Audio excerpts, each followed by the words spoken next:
Hello, it is Yo. time. Howdy. We're back. Another episode, Loomis, but we're not at Loomis. We're everywhere but Loomis. It's a great, fantastical time. Real quick recap. The group started their summer break, and the first thing they wanted to do was travel to Sabrine to fight in one of these big coliseums that they have going here. They made a name for themselves. You guys did a big sort of... You're not like the main event necessarily, but you guys made a name for yourselves, surely. Entering one of these mid-level fights, you even beat this other party. They were down a person, so it was a little unfair, but you still did pretty good. You're in Sabrine. The fight is done.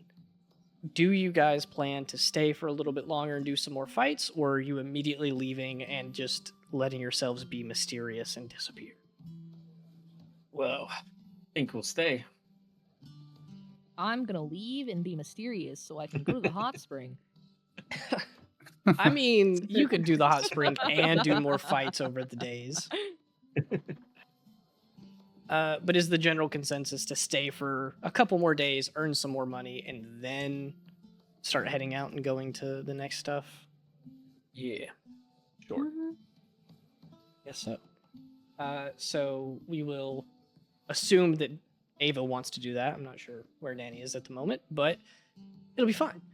What we will do to make this really, really easy is we're just going to narrow this down to a D20 roll, no modifiers from everyone in the party. If you average a 10 or higher, you win the fight. If you get lower than that, you lose the fight. No matter what, you still make a little bit of money, but if you win, you obviously make a lot more. So for the first one, will everyone go ahead, roll a D20, and tell me what you get? 15. 16. 15. Hey. Was that two more 15s? Izzy was a I got 16. a 16. Yeah, I got a 16. I got a 15. I got Alright. a 5. Shall I roll And for then- Ava? No, No, we'll not just you. You stick- rolled 5. Yeah, no, anyone but you. On the first one, that's a 13. On the average, I get 15. You guys averaged a 13, which is pretty good. So we will say on a successful fight that you guys will make about 25 gold a piece. So everyone go ahead and add 25 to your Nice. inventory. Sick. I love money. We'll say I that do you wanna go guys to the hot stay, springs. you get signed up for 4 more fights. We'll just do a full week of stuff. So another round of D20 rolls. Read them out to me as you get them. I got a 9. 20! Yeah. I don't know what that means for this, but Automatic I got win. a 4. I got another I 15. get 500 gold, guys. I got a 15. 15. Yay! I It's got matching my passivism, but I got a 3. by that. Your average came out to 11. Cutting it Ooh. close. But Gwen's nat 20. Gwen, you, on one of these fights, put on a really big show. Eventually, they're like, hey, we heard about you having this little dragon creature that you wanted to fight with you. We got the clearance About for it. time. Bring yeah. them out. The crowd absolutely loves it, and you're going to get double money for that fight. So Gwen gets 50, everybody else gets 25. Fuck yeah. You bringing in Zim for one of these fights, you kept him like, you empowered him, you made sure that he stayed safe. He is totally fine. But him just being there brought in so many new people. So, Everyone's gonna know dragons exist. yeah, that is fight number 2. Fight number 3, go ahead, one more rounds of D20s. Come on. Come on, Nat 20. Nat 20! Whoa. I'm not lying! No way. Yo! Guys, I got a nat 1. Yeah, I'm same. for real. Damn. I'm for real right now. What? I got a 15. We got a I'm so 20, dead I got ass. I got a 12. 20, 1, 1, 15, 12. Danny said she got a First 6. time I've ever gotten a back-to-back Nat 20. Okay. Ooh, You're your gonna have money on average this one, though. came out to 9. On a nat 1, I'm going to say that you guys don't earn any money for this. Gwen still hits a nat 20. That's crazy. Zim is the star of the show. 50 gold again, Yeah. despite a loss. I'm rich. Everybody else, you can add 10. If you get a nat 1, you don't add any. And then that was round 3. Last round of the fight. Go ahead, one more d20 roll. Jesus Christ. 17. I'm getting tired, man. 9. I got 5. I got an 8. No shit. 4. I got 4. 2. Garbage. We're I got tired. 1, 3, We're 4, done. 5. Jesus. I blame the con saves. Who am I'm I not missing? doing so Let's well. be good, guys. I got a Let's just bring a 17 and then a dragon bunch into the below arena. 10. Yeah. That's crazy. We did so well. Yeah, no, average came out to like 8.5. Hate to say it, but the more time you guys spend here, it's not necessarily like levels of exhaustion, but just fighting day after day after day and winning the first couple sets you up for harder challenges. And then by the end of the week, you guys are on the losing end of some of these fights. The heat is just getting to you. You're not used to like, pushing yourself this hard. So your last couple of fights don't go so well. You can all add 10 gold again. But after this, they're like, hey, you guys clearly need a break. Rest for a little bit. Come back later this summer. You guys can participate some more. But you did pretty solid. If you guys do well, you might be able to eventually make it up to the bigger leagues. Gwen's doing great. Gwen is Go doing another great. round. With that, before you guys leave, I'll open it up to any little adventures you want to take in Sabrine. I know Gwen mentioned a hot spring visit that she wanted to do. Mm-hmm. If you want I to want to go to live, the library. yeah, Gwen, if you want to like live it up at some bathhouses and like order food and drinks and stuff like that, go ahead and drop a couple gold, and you are just like relaxing, having a fantastic time in these Is Zim bathhouses. allowed to also be in the bathhouse? Yes, he's a celebrity. Of course he is. Okay, good. Lucian, you look for a library. Go ahead, give me an investigation check. Do I get advantage because it's like libraries? Yeah, I think part of your background is like you excel at finding knowledge in libraries and finding where libraries are, something like that. That's exactly the same roll. So 13. All right, a 13. Sabrina's not super big on libraries like Valen Run is. Valen Run's easy, all over the place. You can find books and knowledge and teachers and things like that. Here, you do find a city library, but it's clearly not nearly as well used.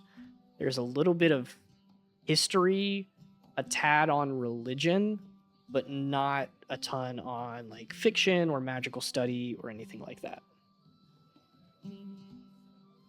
So I would No, I'm not even going to bother going in. Yeah, you go like scan the shelves and you kind of turn your nose up at it and immediately walk out. Not your cup of tea. Nah, rubbish. All right. Anything else before we dip out? I would probably just go by a smithing place at some point and buy a set of half plate, Yes. and I would end up trading in my splint mail for the half plate. Yep. We did the math earlier. If you're trading in some of your gear, your splint, an extra longsword that you had, it would only cost you about 10 gold pieces to get this half plate that you want. So you go ahead and do that. Really easy. You kind of sweet talk the shopkeep a little bit, and you're like, hey, I'll take a busted up piece with some scratches, dents, issues and stuff like that. I'll fix it up myself. You get it at a discount price. It's very nice. All right. Well, with that, you guys travel back through the teleporter at the end of the week through Professor Rykor's teleportation circle. You get back to Loomis and you guys make any plans that you want to make for this travel to Stonewall. It's going to take you a little over a week to get there. Maybe just at like 7 days of full travel. using horses and traveling at a steady pace. So I'll let you guys take it from here. You can leave whenever you want. Alright, I'm just going to pick up books. That's all I need for the journey. And some food, obviously. Always need food. Anyways, Gwen's just chilling still. So if you guys Still want her, you're relaxed. gonna have to go get her. I How will much are go ahead. the returning stones? The returning stones, I think I put them at, I might need to look this up so I don't give you the wrong number, but I think they're 10 know or you originally- 15 It was gold 5. apiece. It was 5, I thought. You Definitely said 5. 5 last time. I also thought it was 5 off the top of my yeah. head. I may All have, I know is that originally it was 50 until Shorty made it a lot lower. yeah, I He made drastically it 5. reduced the cost of some of these. You know what? I think we might end up going with 5 just because these are mass produced, so it's not like it's going to bad. Hell yeah. Alright, I'm having 3 on me at all times. Because I'm not getting stuck in a 19-story library or whatever the hell Lucian made us do that one time. It was Cloud Spire, right? I'll buy Yeah, 3 as well, yeah. just in case. Just in case, Uh-huh. just in case I get 2 more people trapped. I will also go ahead Oh, and shit. put one other thing out there that you guys might want to go ahead and plan for. Big travels like this, I don't want to like sit here and waste time with food and water and all the stuff like that. But I think it would be cool to preemptively go ahead and get rations as much as you think you need them, because you might always need more. They will be about 1 silver apiece, so you can get 10 rations for a gold piece. And by 20. Beautiful. Rations are 1 day, right? Fucking wood. Yes. Okay. I will buy. I'm actually gonna buy 22. Yeah, I'll buy 20. Sounds like a good number. Yeah, it says 1 day, so that'd be enough word. food for a day. All right. Well, if you guys have any other planning to do, go for it. Otherwise, you guys can tell me how you head out. Are you taking horses and things like that? And I'll start telling you how the travel goes. So from where we go to now, are we traveling straight to Aorsha? Well, we went inside down. Yeah, I feel good. Are we taking horses? Yeah, I think so. I'm gonna buy Let's go get some. 2 of those returning stones. Yeah, I bought 2 as well. God damn it! I guess I should buy 2. 2 of like everything. 22. I'm gonna let the people in Ilium know the thing I was gonna do for the orphanages will start later in the summer. Yeah. What we can say is kind of retroactively, you were getting the stuff set up for that. Like you were getting word out, you were getting all of the business stuff set up where you have like a location for it. You were getting, money down paid or whatever you need to do, but it won't start until a couple weeks from now. We can absolutely go with that. All right. Well, with that being said, you guys go out and you hit the road. Traveling during the summer is pretty nice. It's warm, the skies are mostly clear. You're traveling, you pass through Ilium, you hear celebrations and festivities, music coming from the city. It is bustling, it is alive, but it is not your destination. So over the first, I think about 3 or 4 days, something like that, you guys are out camping at night in the wilderness. You set up your tents and your bedrolls. You guys do various rotations, and it's fairly uneventful. The main road that cuts through Wisteria and leads you up towards Stonewall is rather safe. Not much happens on that. The first thing that does happen is after about 3 days of travel, you're outside of Ilium. You're approaching the giant bridge that connects it to the other side of the river, where you then follow north and go up to Stonewall. You guys go and you camp out before getting to this bridge, and as the sun is beginning to set, off in the distance, kind of towards the bridge, but off a little further north, where it's not on the main road, you guys do see some like smoke billowing up from what could be a fire or a camp or something like that. So you're setting up your tents and stuff, trying to find a spot, and then you see that happening just like a mile or so north of you. You gonna check that out? Seems like a good adventure. I'm fine with whatever. Yeah, I'm gonna go there. All right, Sure. that's the case. You guys begin walking that way, and I'm going to take like a 30-second break to run to the restroom because I didn't do that before the stream because I'm not smart enough for that. Of course. Okay, now that Shorty's taking a piss, what did Shorty just say? Because I was not paying attention. There's a About a mile away, there's a plume of smoke. Yeah. Sick. They're setting up I was camp. too busy You're looking just up. like, yeah, I want to go along. Yeah. giraffes. I'm looking at baby giraffes right now. I got distracted. Really important. Hmm. Why are you looking Very at baby important. giraffes? Don't worry about it. Why aren't you looking at Yeah, me? Why aren't you Alright. looking at baby giraffes? I guess that's the Literally. question here. I'm about to go look up baby giraffes now. Yeah, same. Put this right here. Look at that guy. Oh, Holy shit, look at that baby giraffe. I think I found the best. That is stupid cute though. What the fuck? His little tufts on his horns are so stupid. Apparently a baby giraffe was born in Disney. First time in years. 9 hours Ew. ago. Disney? 9 hours ago. What? Yeah, Disney's Animal Kingdom. Damn. Well, Oh. Alrighty.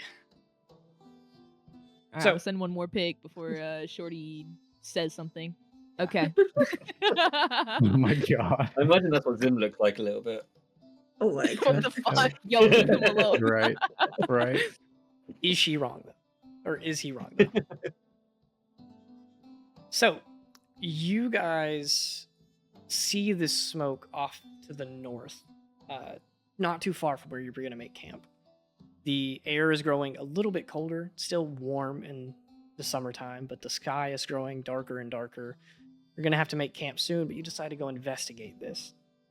As you approach, Athera, I'm going to say that your ears probably perk up before anyone else's because you hear the distant sound of like rhythmic, kind of fun music being played. Oh dear. So as you guys approach, you slowly begin to hear a little bit of music. You begin to hear people talking and chattering, laughing. It seems very warm and friendly. But before you come into vision, there's, hills and grass covering you guys. I will let you choose how you approach the situation. You know, Thera, speaking of deer, what's with the little horns you got on your head? Wait, she has Well, holes in her head? You saw that? And I'm Yeah. like covering. Don't you Did you- remember me getting a little bit jump scared at the arena the other day? They're Well, I still hope- there. That was because I made my face look like a cat while I was an elf, I thought. Yeah, but then I noticed your horns, and then those ones didn't go away, but the cat shit did. It was... Yeah, Alright. I think I made a mistake or something. They're not going away since I think like a week ago? I've been hiding them, trying to hide them. But I think I messed up when I shifted back from my cat form. The I don't cats know, have horns? Maybe if you put like a salve on it, like you do with bee stings, maybe it'll draw I the don't horns out. think it's not like a skin thing. I don't know how it works with druids. I don't know either. I haven't really wanted to ask Mineo because he gets weird about things. All right. Anyways, But- Lucian, you trying to say something? Sorry. Did Was you that turn you? into an animal? Yeah. Did you? Are we there? Am I there? Yeah, you guys are We're all here. together. Okay, We're a sorry. group. All 6 of you are Give it- like on the other side of the hill from this camp. Do you ever turn into an animal with horns? Um, well, Doesn't your cat thing have horns or whatever? yeah, the cat thing has horns now. I think it got, I can sense it's stronger. I don't know why. As far as I know, things normally when druids change into another animal, they change into that animal and it stays the same always, but I seem to be able to access my magic through the form now, which I couldn't do as much before. And yeah, it has horns, and now I have horns. Why don't you try and shapeshift into a human right now? I can't shape shift into a human. How can you not? That'd be kind of scary if if she could do that. Oh, sorry, elf. You are. we talked I about am. we talked about it another time. I'll like focus and I'll shift into the Leonix form, which you can see now it's like a little bit bigger. The pattern on its fur is a little bit more pronounced, and there are these like just two little like nubs that are just starting to form. And then I'm gonna shift back into my regular elf form, and the nubs are still there. See, I can't, they just stay. I can't get it to go away. It's permanent. Gwen's gonna poke one of them and be like, "Oh, that's kind of gross." Okay, you didn't have to touch it. I I'll want to see add what to it like. Was this. it squishy? Was it hard? What is It's it? hard. I hope it's not squishy. I'll add to this to give you guys a like very descriptive visual of what this cat form looks like. Visually, it's kind of on the lines of like a lynx. Like it has that sort of narrower face, but like the tufts of fur that stick out. But it is the size of like a medium to large dog, like a Labrador or something like that. So it's kind of big for a cat. Its fur is kind of this brown, but it has these bright like lines going through it, and it almost seems like it has like little tufts of black throughout the whole thing, so it almost looks peppered. And then yeah, tiny little horns sprouting from its head that look like it's gonna grow and get a lot bigger, but right now they are just the little nubs. Did they look like giraffe horns? What kind of They horns? looked like baby giraffe horns, absolutely. Oh my gosh. Shorty. Goat, maybe. Sure, probably. All right.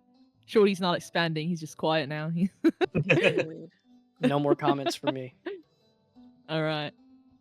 Does this happen But to a yeah. lot of elf druids? No, that's the problem. I don't know why it's happening. And Yeah.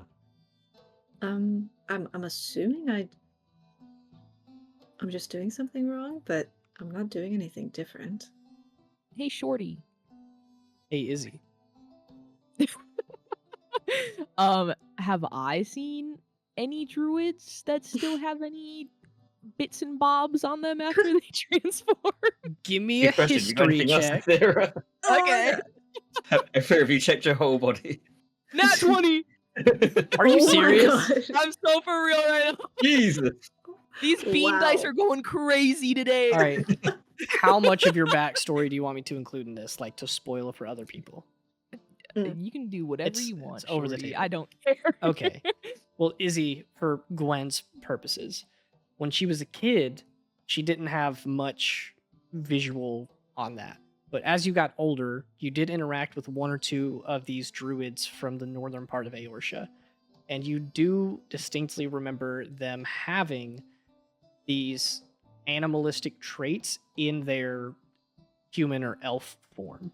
So even outside of wild shaping, these druids were, from what you remember and from what people told you, they were so intertwined with like the natural cycle with becoming an animal and like living that life that they started to bleed together and they would have animal features in their normal state.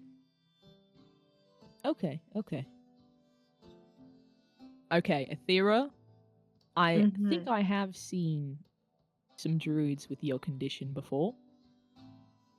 So maybe if you still have it later during the summer, it- when we go back to Eorsha, maybe you could get it checked out. I don't know. Did they fix it? No, they just walked around kind of I don't know. They're probably prideful about it. That's how those druids were. Right, but maybe there is a way to make it. I don't want to start having a tail or something. Maybe just You limit how say much that you like it's a polymorph. bad thing. Well, when you're not used to having one.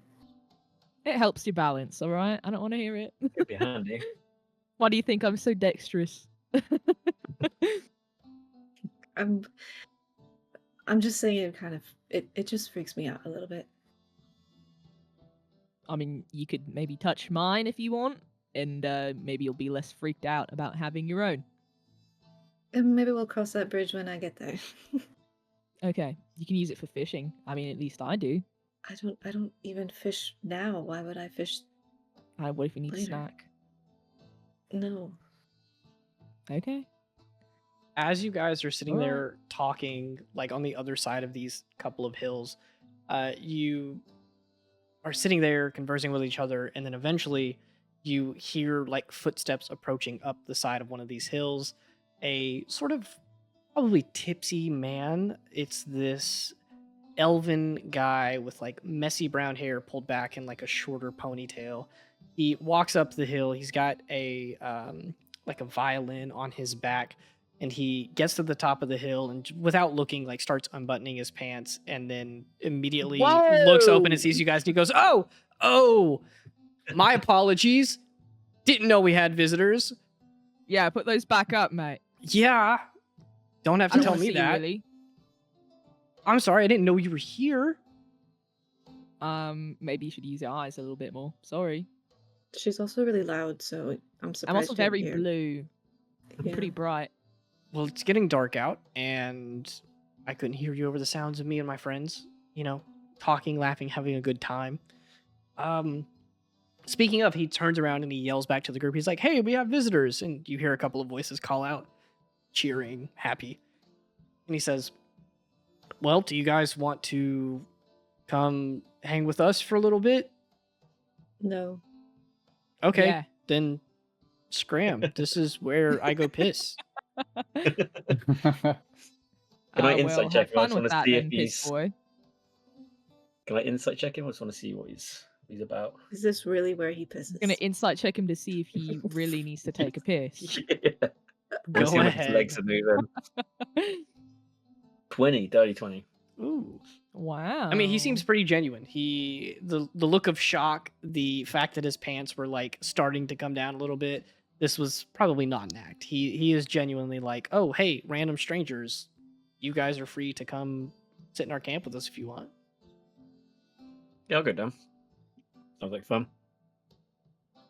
Well, the rest of you. I'm not going on my own. I mean, I'd be fine with it. I don't know about how everyone else feels. Well, then come on. At least come say hi. You guys can leave whenever you want. Non-committal. Keep your hands to yourself. No problem. No As you rummaging guys. through my bag, you might get your bit off. Okay. Yeah. She has very sharp teeth. He I waves was, you I was guys talking up. about Zim, but Oh, I yeah. know. You guys get up to the top of the hill, and he kind of introduces himself. He finishes buckling his pants back up, and he reaches his hand to shake one of yours, and he says, the name's Vestial. I'm, kind of our local musician with the group. Very nice, but I don't think I want to touch your hands until after you wash them. So Sure, I guess. yeah, It's not like I went I'm to you. Lucian. Nice to meet you, I don't know. You Lucian. could have touched it for a second when you started pulling your pants down. I don't know. You guys are acting like I'm in the weird here. Yeah, you are. We're right here, and you're about to piss right in front of us. Hey, my camp is right here, and this is where we kind of go to relieve ourselves, and you're standing right there. Jesus. I'll take a Standing few on steps piss, back. my favorite pastime.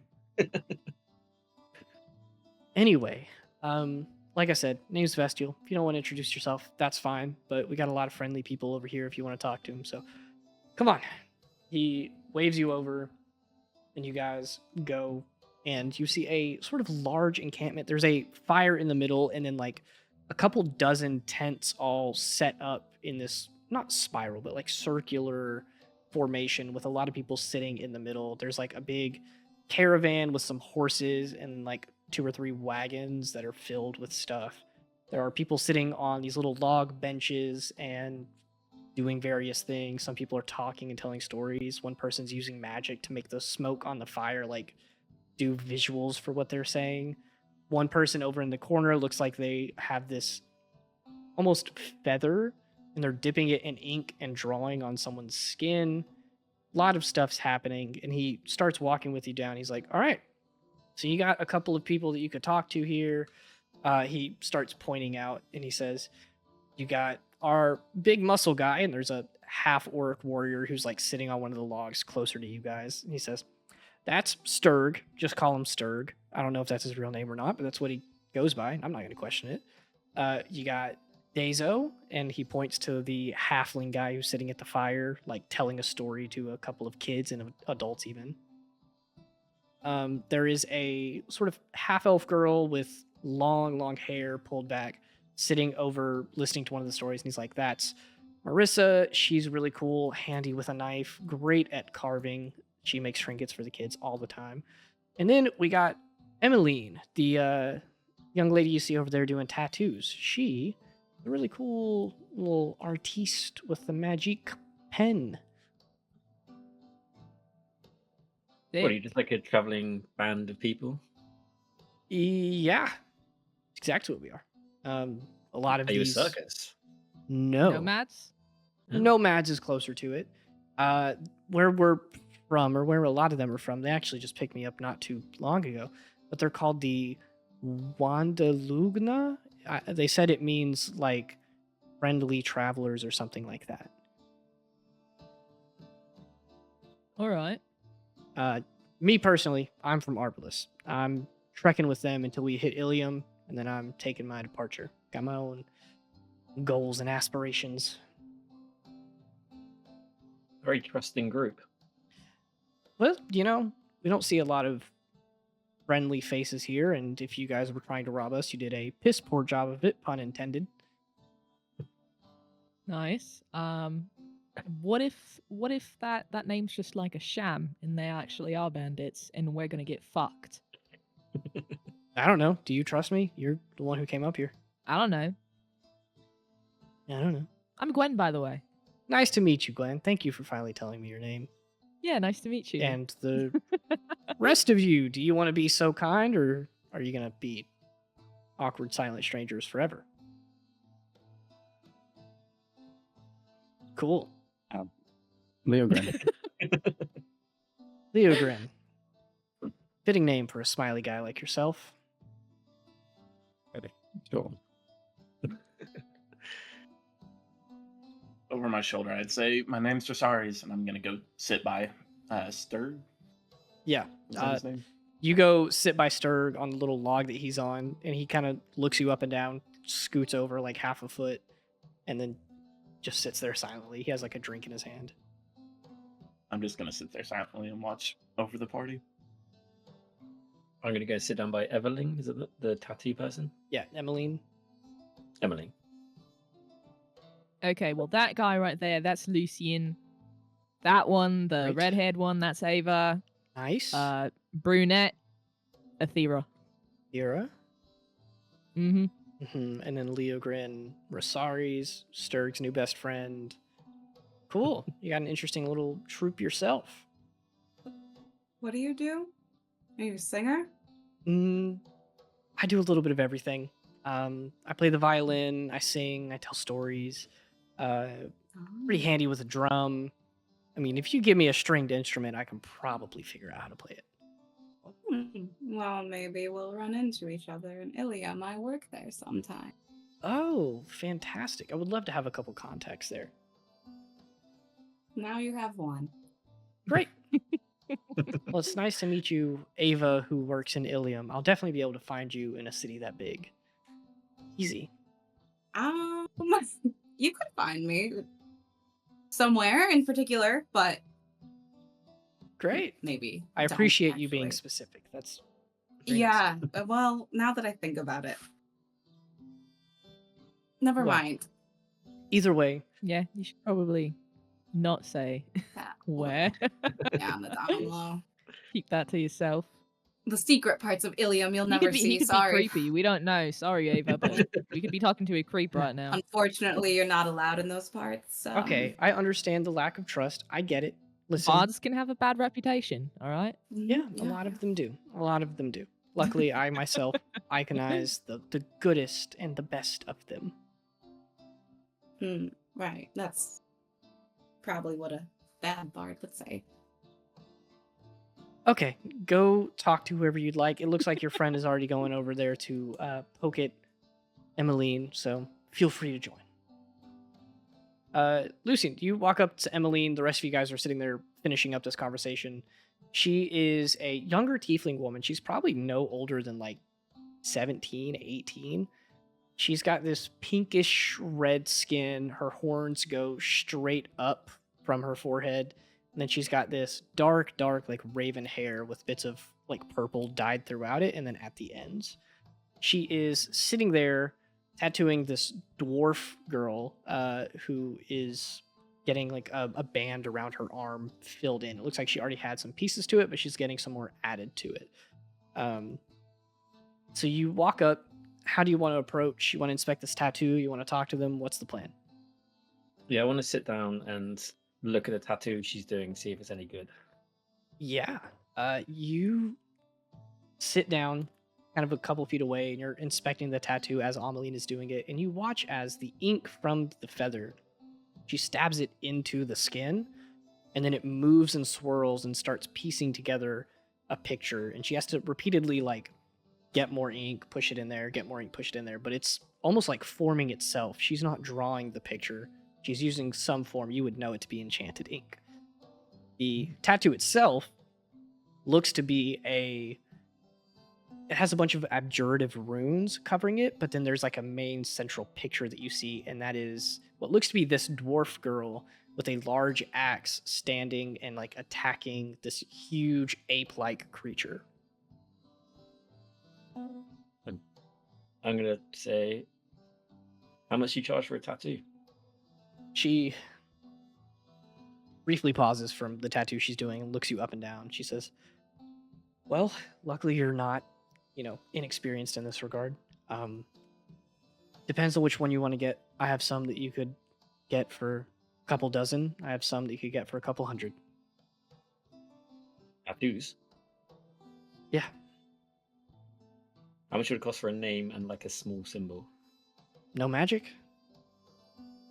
What do you mean no magic? She pauses for a second, looks at the tattoo she's doing, and like, you do realize this is enchanted ink, right? Like, this is using magic. Tattoos can have magical effects. Like what? The dwarf girl kind of moves her arm and stretches it a little bit. Clearly the tattoo hurts quite a bit. And Ameline says, well, Feslin here just recently completed one of her little personal trials for herself, defeating a big enemy in combat. And she's upgrading her tattoo. Hers is used to protect her in combat a little bit. Kind of increases her defenses. Kind of like, I don't know. You guys probably have the spell Mage Armor somewhere around here, right? Valenron's still giving out spells to people, I hope. Yeah, we know Mage Armor. Yeah, so it's kind of like that. It's in the same realm. But instead of casting it, you have the tattoo, and it's obviously a little permanent. How much for... What could I get for like 100 gold? You could get the basic version of that tattoo. I think 100 would be a completely fair price for that. It's not quite as effective as Mage Armor. It's just a step below it. I'm quite easy to cast that. I just want a non-magical tattoo, if you don't mind. Non-magical, that'd be fine. Give me 5 gold and I'll, any small to medium-sized tattoo you want, I can do. Wait. She finishes up with Feslin. It takes her about 10 or 15 minutes. Eventually, the dwarf stands up, like swinging her arms in a circle, stretches out, cracks her neck, and then walks away and cheers with the rest of the people at the fire, who all like bring up their drinks, cheer for her, and then Ameline motions for you to sit down. I'll sit down. Please tell me you're getting the mom in the heart tattoo. Special Hey, discount on mummy and those. daddy. She No, sits I'll you get down and she says, "All I'll right, say. yeah, tell me what you want. Go ahead." I just want the name Laurel, and then like some like stars and stuff around it. Cool. Do you want me to work around what you've already got, or just start fresh Mhm. up on the shoulder? Yeah, if you can work it in. Cool. Okay. Yeah. Sit still. Roll your sleeve up. If you need to, take that arm off, go for it. But it's gonna hurt a little bit. I'm sure you know this. I don't need to tell you. She Yeah, you're good.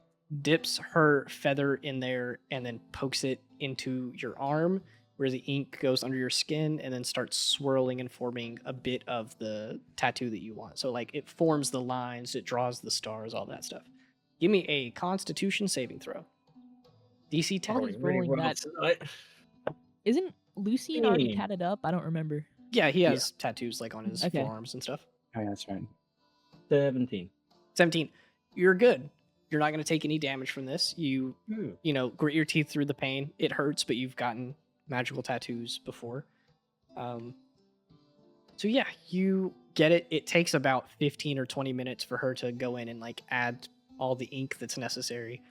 But it does kind of build off of what you already have, and then kind of in the middle of your bicep, it has a little wispy font where it says Laurel, and it has a couple of like stars around it, and it almost starts to connect them like her name is drawn, as if it were, how am I forgetting the word for that when the stars connect?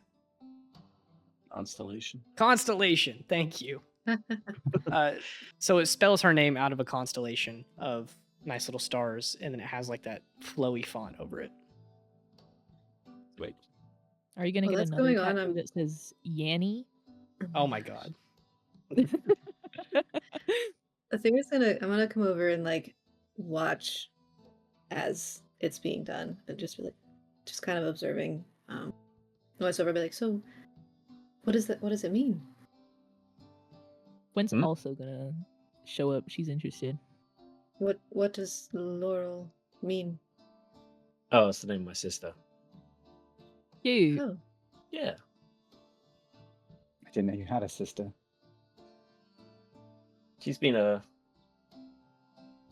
missing for a few years. I'm sorry.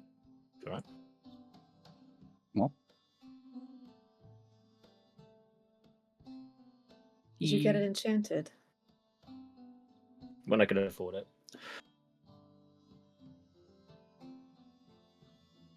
how much is it to get it enchanted? That's a good question. Things I can cast. If it's mage armor, I can cast that quite easily every day without much of a problem, so it's not worth the gold yet. I'm gonna Maybe guess when a I'm a bit solid richer. 200 gold. That's my guess. Well, for a proper one. Yeah. Yeah, probably. Are they improper ones? Oh, there That's are just- plenty of improper ones. You go to the wrong person, these things will last for a couple of days max. And then it fades. Oh shit. You could get ink poisoning from it. It's terrible. It's terrible. Luckily, I make all of this myself. Homemade, Nice. high quality. I mean, Could be a for good scam. 200, you could, I would give you 175 for the upgraded version of this. It's better than mage armor for the most part. Yeah, that's pretty close with that price. You were. Yeah. Anyways, I don't think you could really tattoo me, but do you want to draw on my horns? I mean, if you have any soft skin, I can tattoo that. I have some paints that I could put on your horns if you want. Yeah, let's do that. She finishes you up, has you sit down. She's like, "All right, well, what color paint do you want on there?" Just do whatever your heart desires. You're an artist, I trust you. Okay. She looks for a little bit, and then she ends up going with like this almost like paste white, like a bone color, and she covers the tips of your horns in that, and then adds like a little swirl effect to make it kind of become a gradient back into your natural horns. So it looks like Ooh. halfway up, they begin slowly shifting into this swirling bone pattern until, the last 25% of it's just pure white. She finishes that up, adds a couple of like tiny little bits of, speckling some red and blue paint on there, just as tiny, tiny details. But it looks really cool. Nice. You want to paint this guy too? And she pulls him out of her bag. Only if he wants me to. Zim nod yes. Zim just kind of Consent. questioning. He nods yes, but he has no idea what he's agreeing to. There, he said yes. We're good. Okay. She sits Zim down and he kind of fights it for a second, then eventually just, settles down as she's painting on his scales. She paints like a couple of nice various color of like flowers along his paws and on his feet. That's cute. I fuck with it. Thank you. You're very welcome. Do you want any money for it? It's 5 gold, I guess. There you go. I'll gladly take the tip. Yeah. Right. Well, unless any of you guys want any of these tattoos, I'm going to put my stuff up and retire for the night. So, it's great to meet you. And Nice to meet you too. Thank you. she nods to you guys, wanders off. At this point, Vestial comes back up to you guys, and he's like, I see you're making friends with some of our, travelers here. Yep. Mhm. You get a Fantastic. tattoo from her? No, I don't have the spare money right now. But once we get to Ilium, hopefully that'll change. All right. Mm-hmm. Well, do you guys Got want high to? hopes for your future, I guess. You have to. You guys Just want don't to? go pissing in front of anyone. So. Hey, listen. That was a one-time thing. Then I think it will be set if you don't do that ever again. Great. Thanks for the advice, I guess. Yeah, you're welcome. It's really great advice. Do you guys want to camp with us? We have a little bit of extra room. You could post up by the fire, go to sleep. Safety in numbers, all that. We have our own camp. What do the rest of you guys think? I mean, I barely sleep, so I can keep an We eye could out stay regardless. Yeah, still keep like a watch just in case. We've made ourselves known, so if they wanted to find us, they could probably. Could save us time and packing up. Mhm. So we won't really need to do that. I don't want to sleep with a bunch of random people. You can sleep with me. Will that make you feel better? Hashtag Guava? When she's already Guava. dating someone, Tara's You gonna mean destroy guava. you. It's guava. Like the fruit, because it's fruity. Get it? Ah. Wow. Anyway, give me a group Um, vote. What do y'all think? Yes or no? I say yes. I'm fine with it. Yeah. Yeah, me too. For What sure. about you, Oh. Rosaries? You I haven't said say anything. no. I say That's no. crazy. It doesn't matter. Well, the people who are fine with it can stay and sleep with random strangers, and the rest of us will go sleep over there. Oh, so you don't want to share with me? Okay, Ava. I mean, you could come sleep with us, but you're It'd choosing be to like a sleep little with strangers. sleepover, but no. Well, Not now I'm everyone in the gonna have world a is sleepover bad. with Rosaries.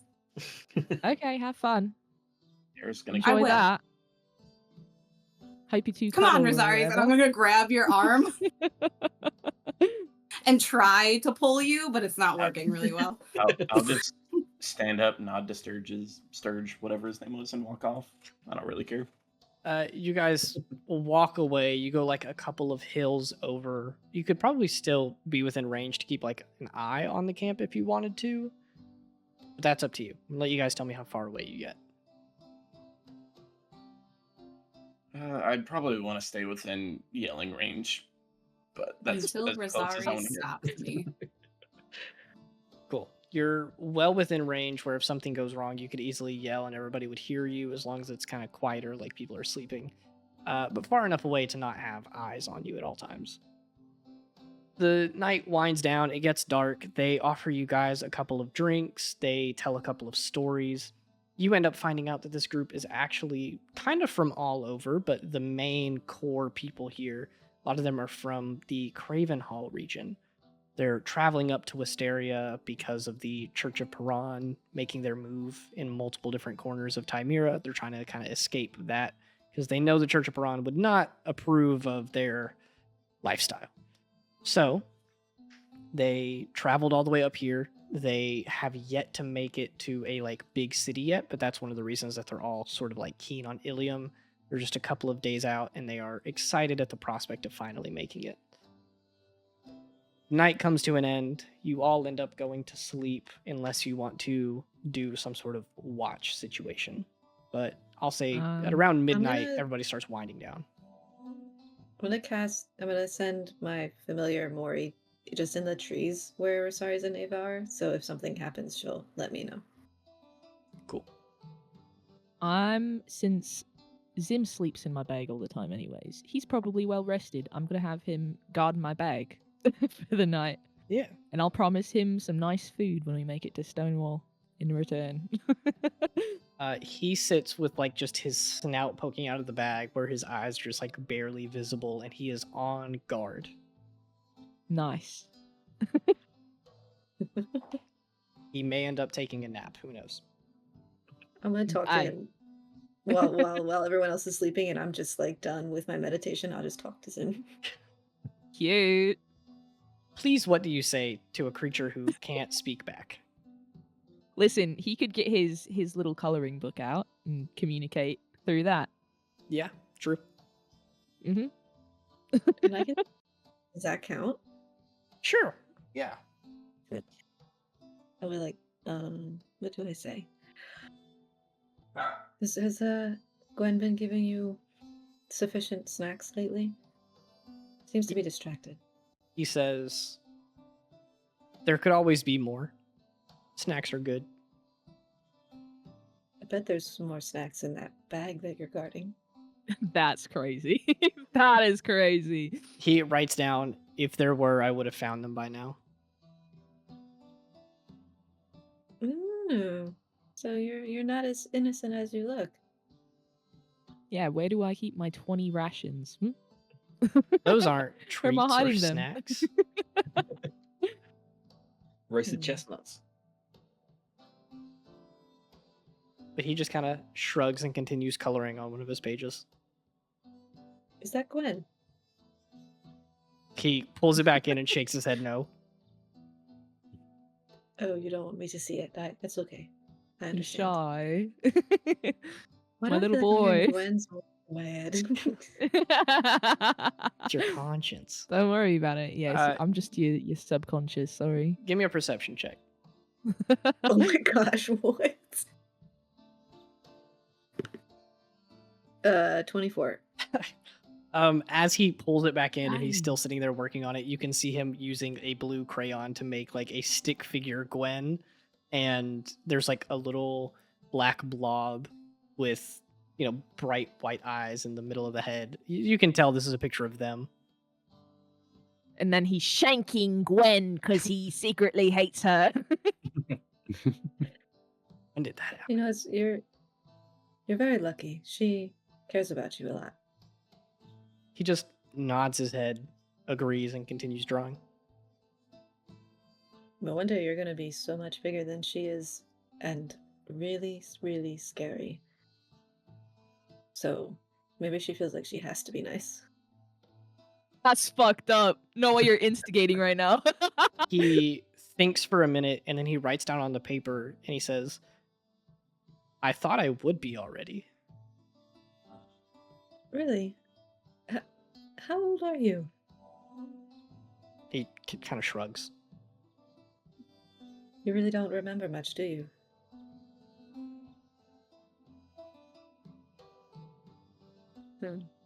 He thinks for a minute and then writes down on the edge of the paper and he says, at least 7 or 8. Is it normal for your species to be bigger by the time they're 7 or 8? He shrugs. Bro really meant 700, 800. Well, I'm sure it will come when you're ready, and you'll be a really ferocious dragon. He nods, he flips to a new page, and you can see him use the black crayon to like start drawing a large version of himself. Huge wings, big horns. Yeah, exactly like that. But you'll still be nice to Gwen, right? Because she did give you snacks when you were little. He nods very affirmatively. Sick. Good. With If that, somebody's going to shoot fire at her, it's going to be me. Whoa.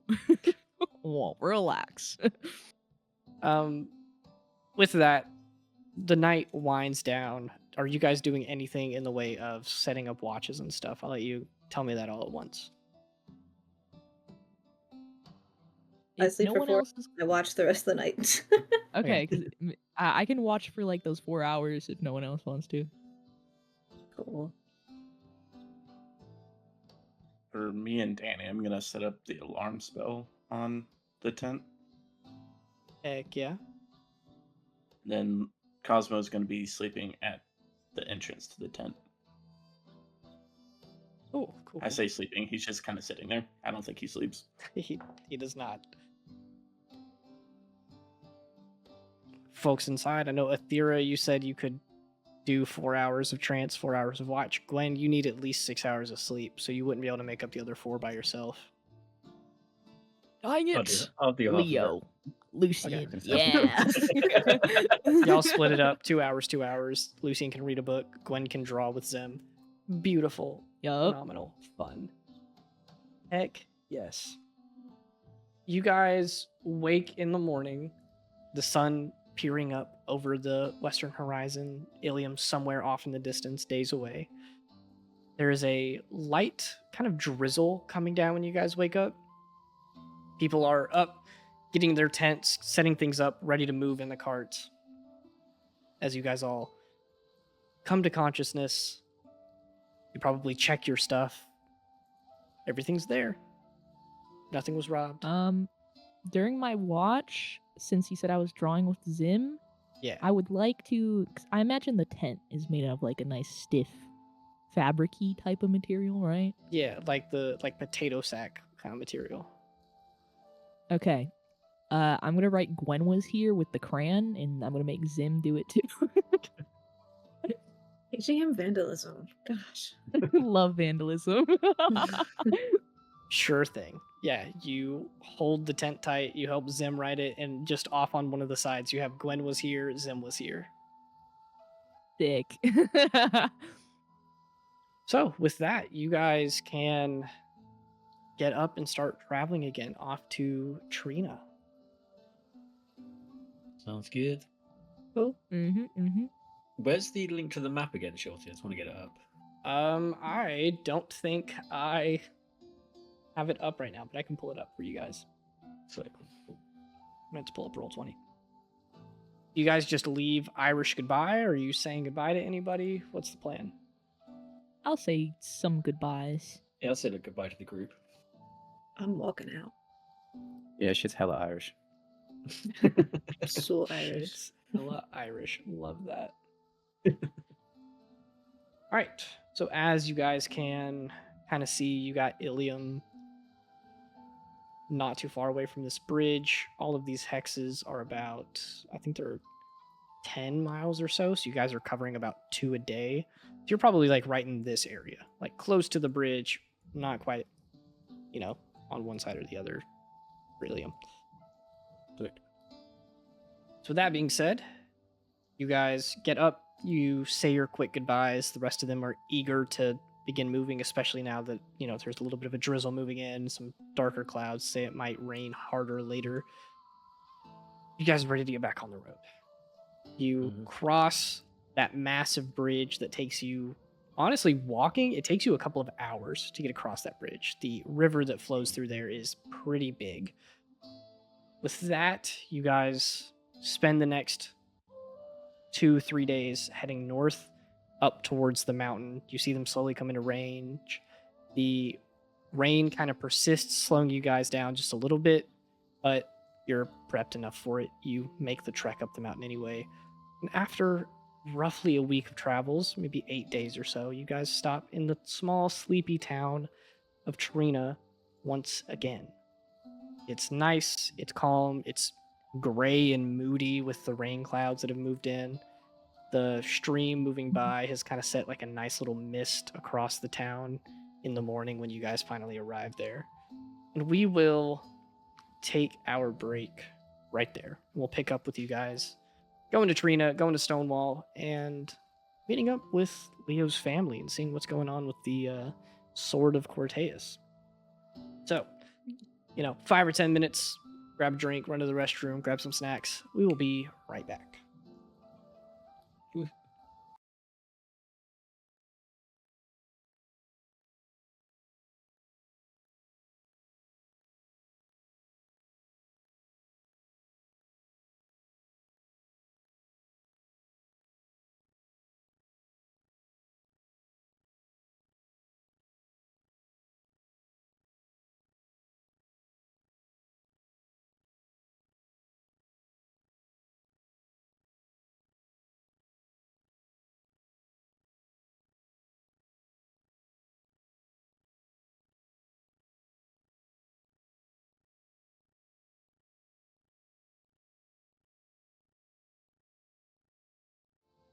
Well, let's set the scene, shall we?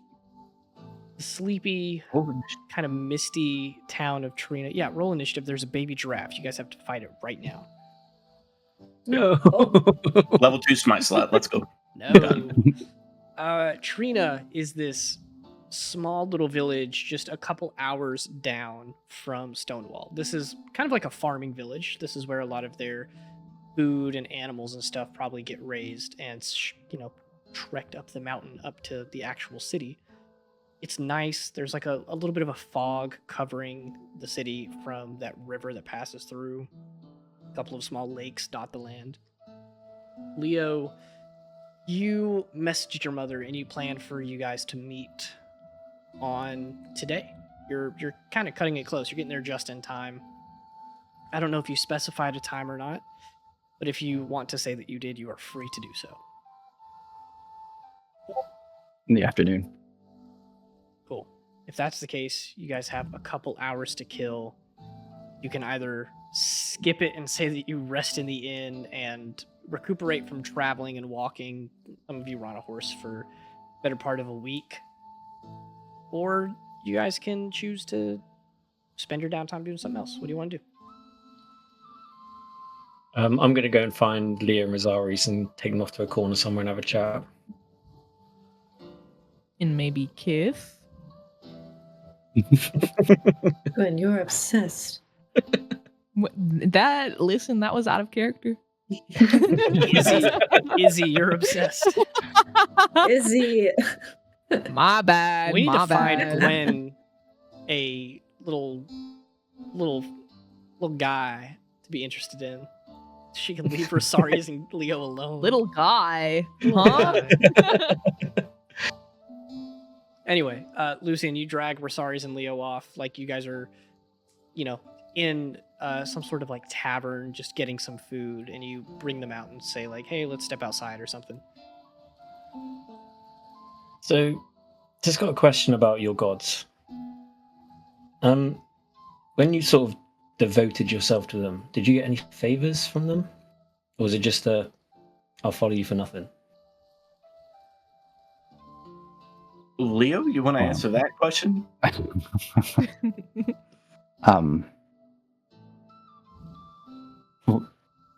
So, wow, what a very blunt question. It's a weird question to ask. Is there a particular reason why you're asking this question right now? Maybe. It's a yes or no answer. Like, when you devoted yourself, did you gain a favor from your gods, or was it just a one-sided thing? I mean, I think I personally, I did. You got a favor. Yes, but not like I was asking a favor and I got it, but like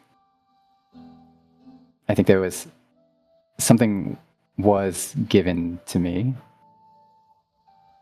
that I think in the long run helped. And did you I don't think anything's just cut and dry. Did you like talk to your gods, or was it more like a feeling?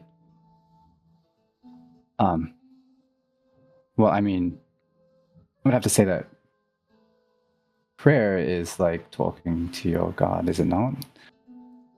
I don't know. And I think Conversation in my mind is conversation in my mind is between two people, not a monologue. No, Dialogue. there's not really any answers back. Well, I mean, technically not like in a conversation like you and I are having right now. So it's more like a monologue than a dialogue. It's riddles. Riddles. Right. Okay. And Lucian, I don't know if I can explain this enough. I don't have a god, and I never did. I don't hate them. I don't worship them. For me, my oath, I took it because it's what is right. Whoever agrees with me is great. We can agree. I'll do the work. They give me some power to do it. We agree on the ends and the means. I don't worship them. They don't require me to. I didn't make a deal with them. I do what I think is right. Whoever else thinks it's right gives me the power to do it. I don't talk to them. In fact, if I did, they probably wouldn't like it. So, You don't think there's any benefit from them giving you powers?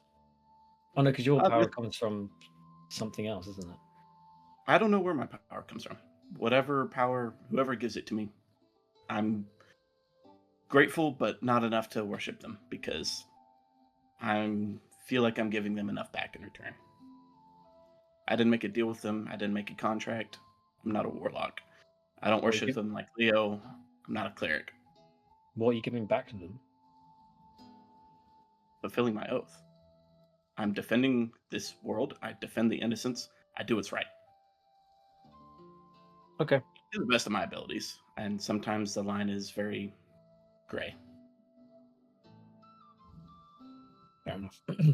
Thanks. That's all I need to know. Appreciate it.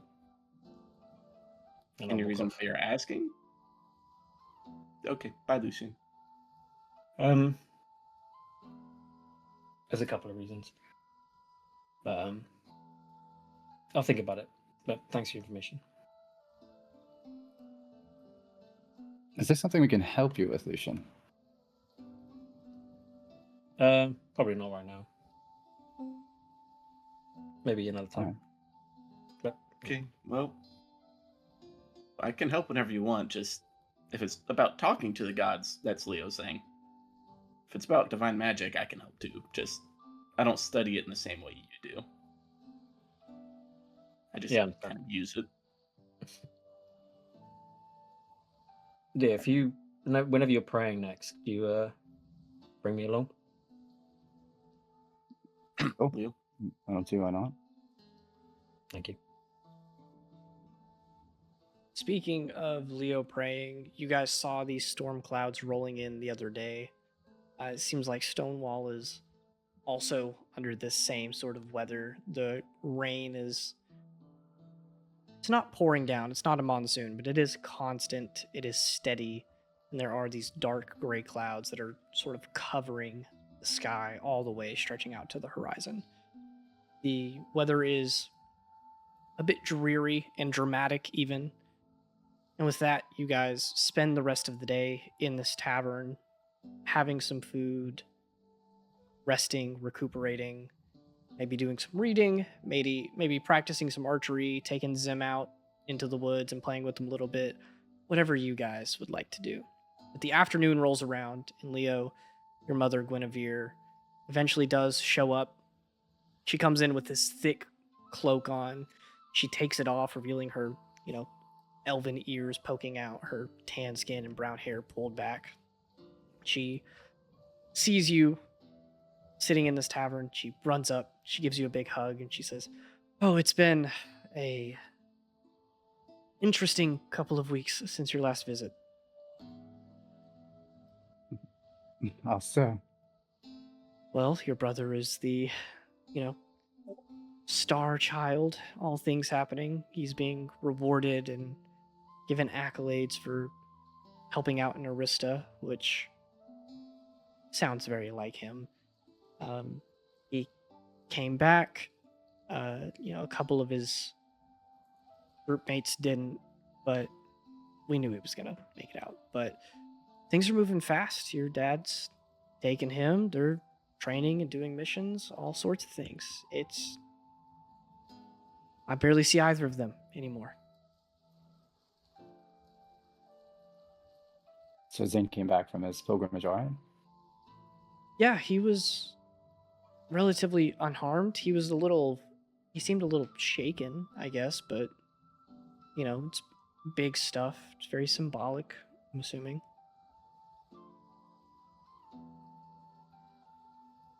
How many made it back? I think it was 12 or 14 that left, and I think 9 of them came back. Actually, not that. Yeah, it's not the worst year they've ever had, that's for sure. Right. Mom, I came home. I need to ask you some things Sure. that I know I'm not going to get from Father. I am as open a book as I can be. Also, before Why we you do it? continue with the conversation, can we set who is in the room with us? Do you want to have this be a private conversation? Do you want to bring in the party for this? Because I know you've made plans with, like, you and Ava hatched this idea. I think a couple of the people in here might be interested in hearing it. I'll let you make the decision, or you guys can cast your interest as you want. But before we move on, tell me who's in the room for this. Probably Ava, because we talked about this before. I mean, I'm kind of following Leah around, so if he wants to tell me to go away, I'll go. It's fine. They can come. Okay. So, unless you guys say otherwise, the whole group is sort of at a table having this conversation. And by the way, everyone's here. Yeah. Hey. When you guys came in, or when she came in, she greeted all of you guys, said hi, asked how you were doing. I'm assuming you guys told her about the Coliseum fights in Sabrine, and she's, wow, that's so cool. You guys get to travel a lot. That's awesome. Speed it up to where we're at right now, where you're like, I have some questions I want to ask. And she says, yes, I will answer as much as I can. What? I feel like you know what I'm going to ask you. I think I know what you're going to ask about. That's what can you tell me? I mean, Leo, your father and I are very different people. I think you know that. Obviously, right? The way we parent is different.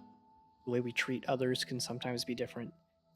But I think there is a key trait that we share that I deeply appreciate with him. Your father has everyone's best interest at heart, especially yours and our families. And that is something that I deeply appreciate. Family's very important to me. I tried to take the best care of you and Zane that I could. I think your father is a good man, and as strange as the situation is, it's never something I could have imagined myself dealing with growing up. I think following in his footsteps and doing what he wants might not be the best for you, but he thinks it is. And I hope you recognize that. Right. I just don't understand what he was trying to accomplish. He's trying to accomplish keeping you guys together. and helping people. No, I mean, what was he trying to accomplish on the attack? That I don't know. Like I said, I will be as open as I can, but with some things I am bound to secrecy. With some things I am not even privileged enough to know it. And that would be one of the latter. Right. Leo, will you roll me an insight check on your mom? Oh, That feels shit, wrong not for a some lot. reason. Yeah, it does, dude. Like, I'm not even gonna lie. That's 21. Ooh. Yeah. But you lying. No, she's not lying, but she says okay. this, and you ask about the attack on Plasar, and it's very clear that it's something that she doesn't like that your father was involved with. So, you knew what he was doing? That's what I'm gathering. He told me his plans, or what he knew of them before he left, and I was staunchly against it, but he is privy to more information than I am, so clearly he knew something that I didn't. Or maybe his faith in what he was doing was stronger than his trust in me. Either way, the past is the past. That was almost decades ago now. I mean, I understand that, but you gotta understand there's a lot of people that haven't let that go. I know. Leo, it sounds like I'll gladly sit here and talk with you. I'll answer whatever questions I can. But it sounds like I'm not the person that can answer these questions for you. I feel like we both know that he's not gonna say anything until. Probably not. Are you trying? When's him and Zane return? Your father's here. Not here in Trina, but here in Stonewall. Your brother's not right now. He's been gone for about 2 weeks. When does he come back? I wish I knew. They said prospectively this would be a 3 to 4 week expedition. But you never know. No. I guess I need to talk to Father at some point while I'm here. It would be good.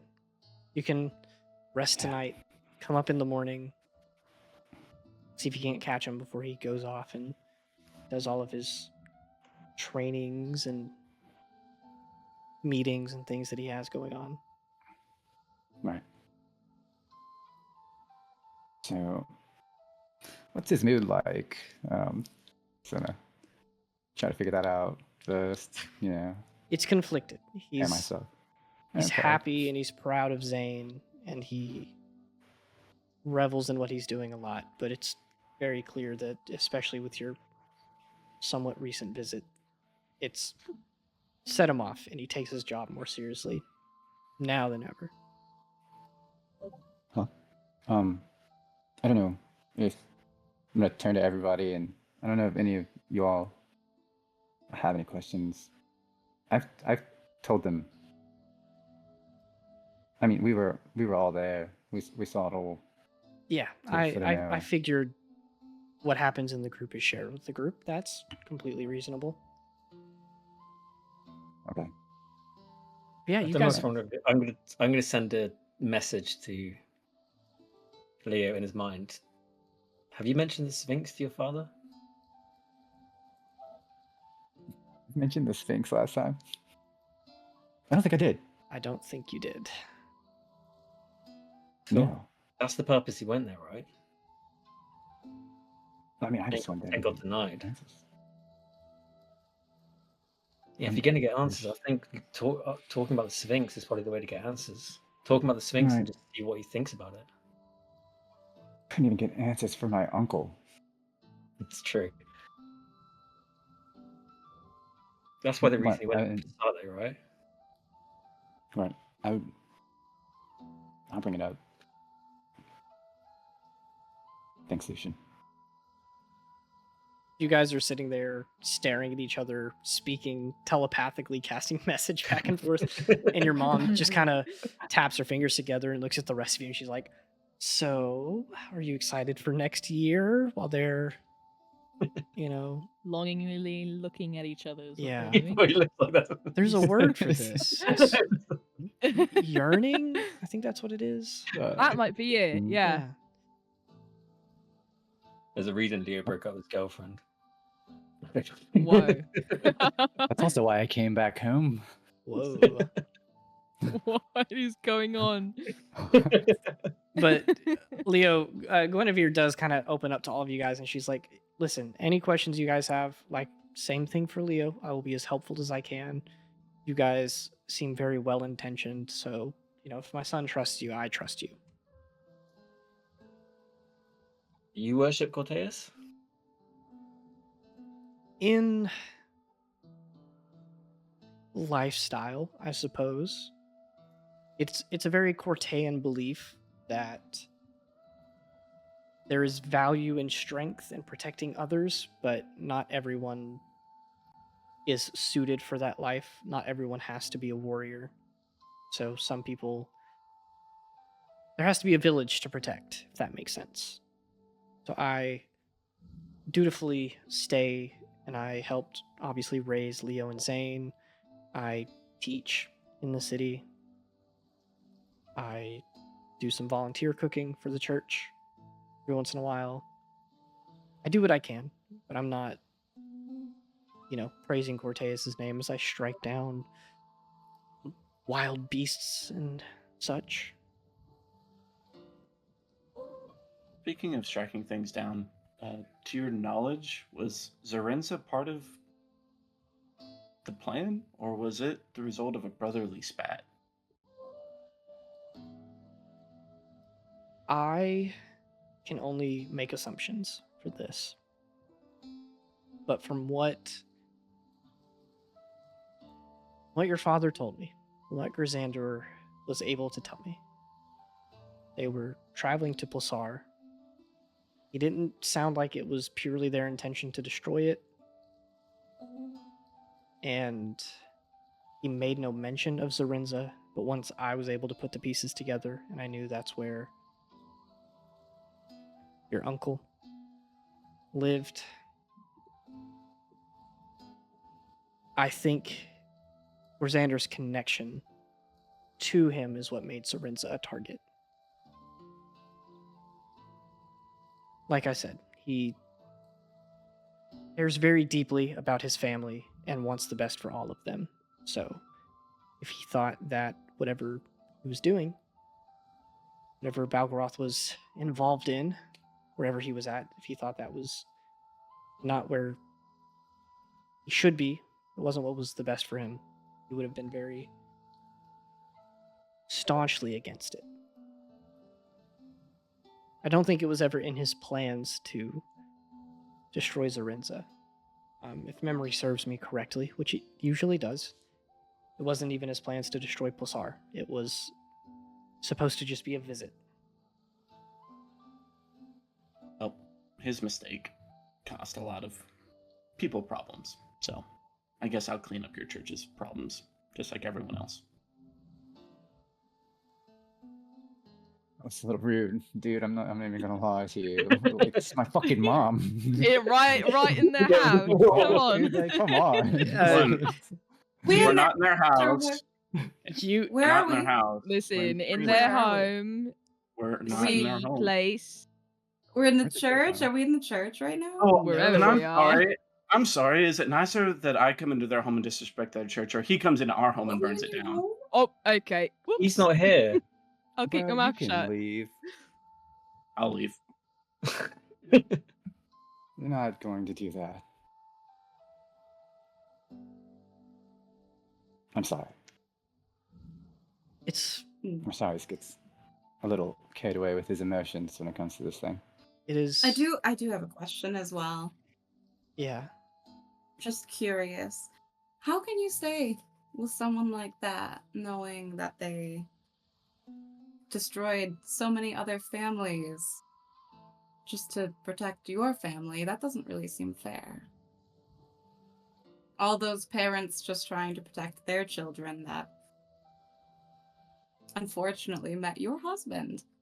Well, what I was going to say to Rosarius before you asked him to leave is that I don't think he's completely wrong. It is among the wisest of us to acknowledge that sometimes even good intentions lead to bad results, which is why I tried to teach you and your brother the wisdom to acknowledge the results of your actions before you do them. That wasn't answering my question. I You're don't. just making excuses for your husband? I do not blatantly forgive him, but I know his If intentions. you weren't okay with him murdering hundreds of other families, you wouldn't be with him. So you must not care that much. This is just. Mom, I'm so sorry. Ava, you're putting the You said she'd pressure. be open. You're putting the pressure on her right now. Give me an insight check with advantage. 18 plus 3. She's sitting there tapping her finger against the table that you guys are at, and you say that specific phrase that if you weren't okay with him killing hundreds of people, you wouldn't be with him, and you see her head kind of tilt to the side a little bit, and you're immediately able to pick up that she doesn't quite agree with what you just said. She hasn't said anything. She's still thinking and articulating her response. You're able to pick up a little bit of body language from her. Maybe she doesn't agree with that. Can I play devil's advocate here? Please do. If your father was going to go to Platsar as a guest, what happened in that village that made him attack it? Not victim blaming, but why would he attack that village? If there's something they did, there's no reason for him to attack the village. I guess. I don't know. You can correct me if I'm wrong, Mother, but from what I understand is that there was something there that they considered dangerous, too powerful. And they were issued numerous warnings. Now this part about him being there as a guest, I don't know about. So something must have happened. I don't know if I'd articulate it the same way, but it was something along those lines. Your father was very adamant about that part. That, from his knowledge, the church was given 3 warnings. They were asked for whatever the thing is. I don't know. He's never told me. They denied it time and time again. And so history happened. So it was a forceful hand. I don't know. There's only one person that's going to be able to give us any more answers at this point. We all know who that is.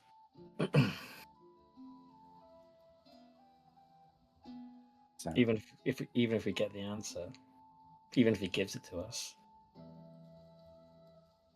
oh, he's not going to give it to us. We all know that too. True.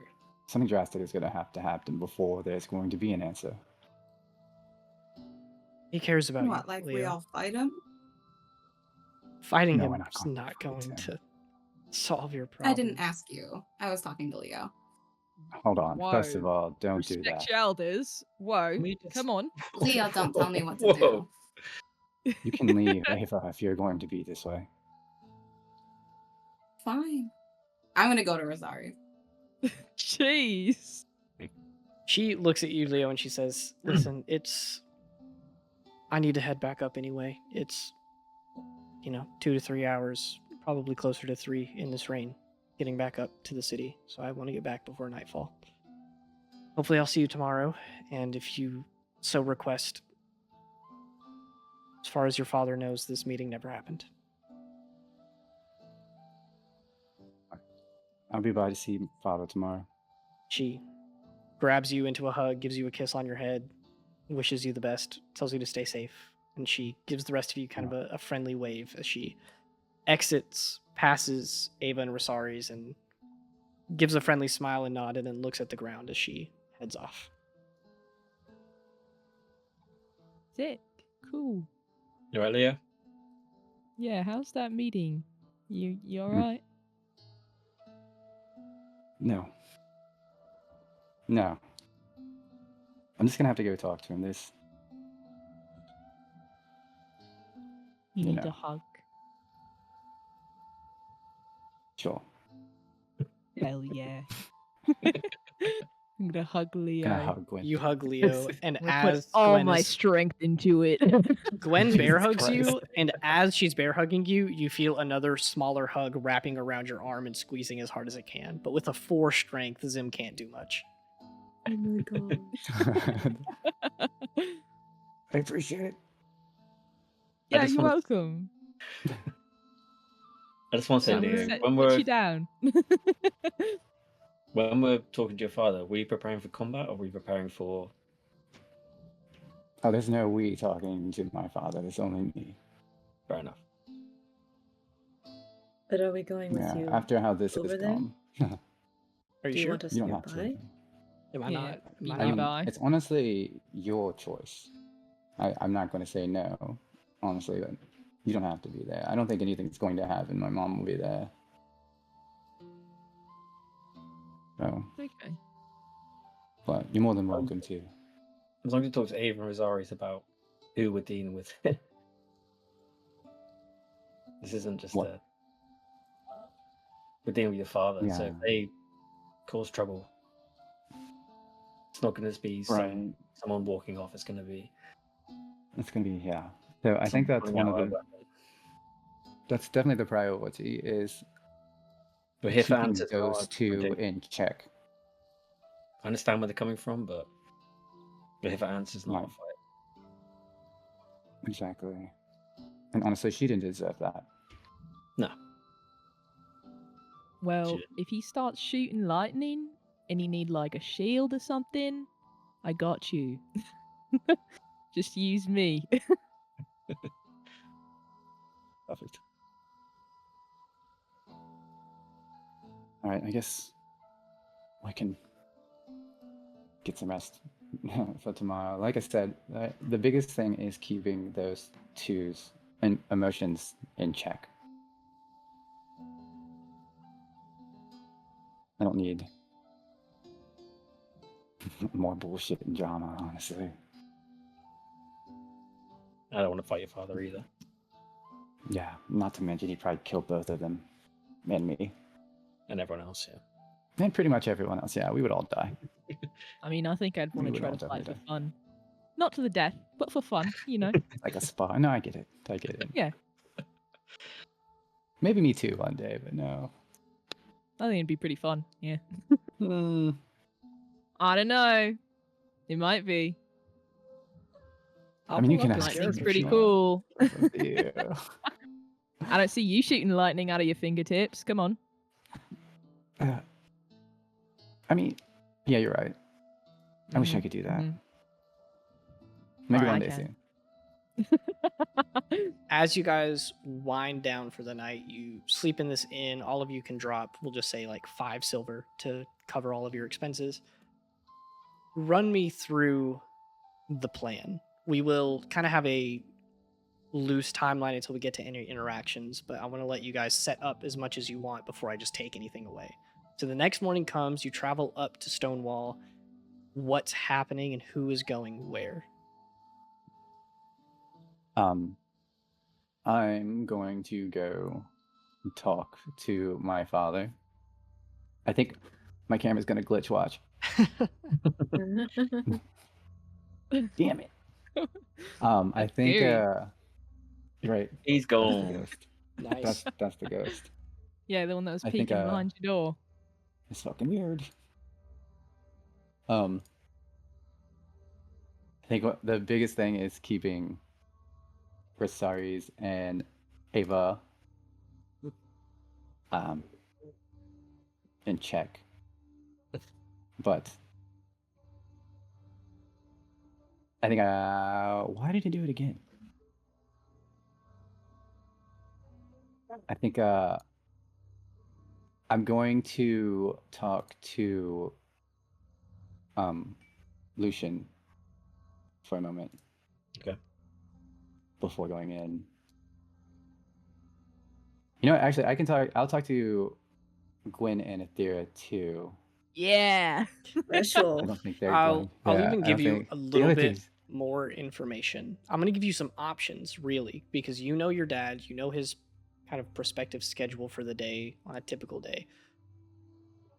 There are a couple of options here. You could attempt to catch him before he goes to the church, or you can attempt to catch him when he goes to the church. Which do you want to do? Shit. So, like, to give you some insight, you can catch him before he goes to the church and, like, talk with him. Or you could hypothetically wait for him to go in the church and then attempt to, like, listen in on his conversation and spy on him a little bit. I don't know if you're the best one for stealthing around, but I'm just giving you options. Like, you could go the route of direct, I'm talking to you, here's what I want, or you could go the route of kind of subterfuge, listening in, trying to see what he's up to without him knowing. All right, I'm gonna do that. All right. If What that's the I'm going to case, do is I'm I'll gonna let- give my armor to Gwen and Aethera and them to hold on to. Yep. Oh, Leo, when was the last time you washed this? Literally, like, oh wait, Mm-hmm. man, it was probably back at Loomis. This is absolutely. I'm so sorry. This is awful. I'm so sorry. It's alright. So are you going to talk to your dad now? I'm going to. I know he's going to the church. I'm going to go there and just listen for a moment before actually speaking to him. You And doing like a sermon or something there? No, I don't know. I'm just. I don't know how to explain it. And I've been thinking about this really hard for the last, I think, weeks. I think the only way that I'm going to figure anything out is if I join the sword. You're gonna join it. Not even Zane will talk to me, and me and my brother are close. Just So because you you're not There's no. part of it. I'm talking about like you. Just because you're not a part of it, then they're not talking to you. Right. I think that's what a lot of it is.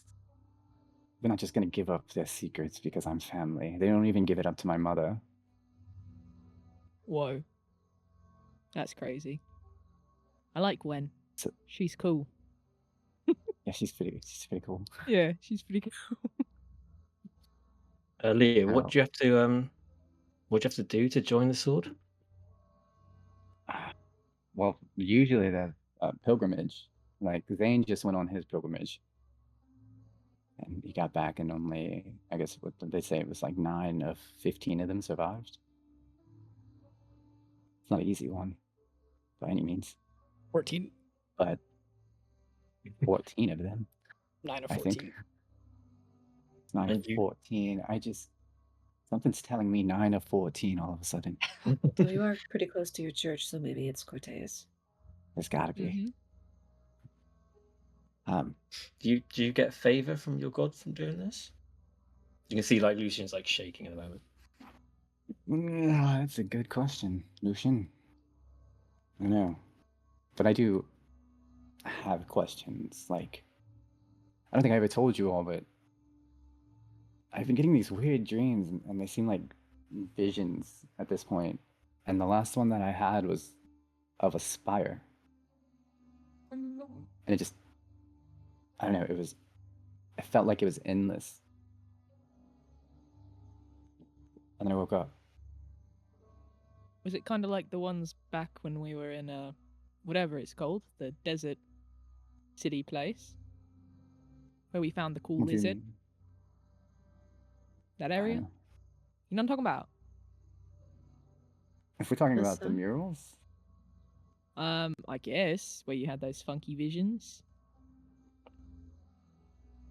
where the Sphinx was. That Plaza. area. Yeah, Plaza. That's right. Sorry.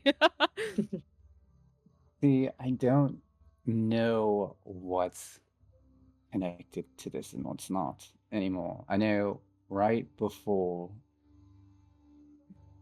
the whole Isilda thing and her dying and the Verdant Prince, I was getting a lot of visions then too. So I don't know. If you join the sword, do you have to leave Loomis? That's what I'm going to try to work out.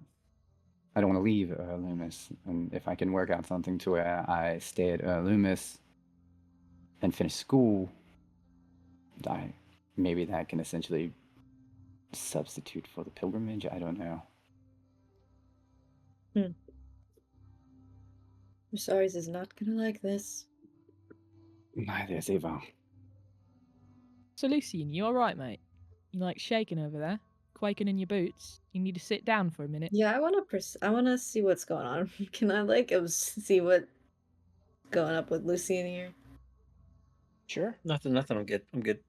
I'm so rolling a perception check on you. Or insight, which Can I like touch his hand, see if he's like vibrating or something? I don't know. I will let one of you roll insight, and if another one wants to help, you could do it with advantage. I'll help. I'll help. cool.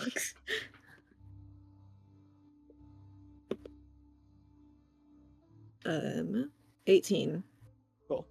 Jambo, you can either just give them information on an 18, or if you want to roll deception to see how well you can hide that, or you don't have to tell us what skill you roll. I like saying you can roll deception or persuasion to kind of, you decide, are you lying and hiding stuff, or are you just trying to convince them that you're being honest?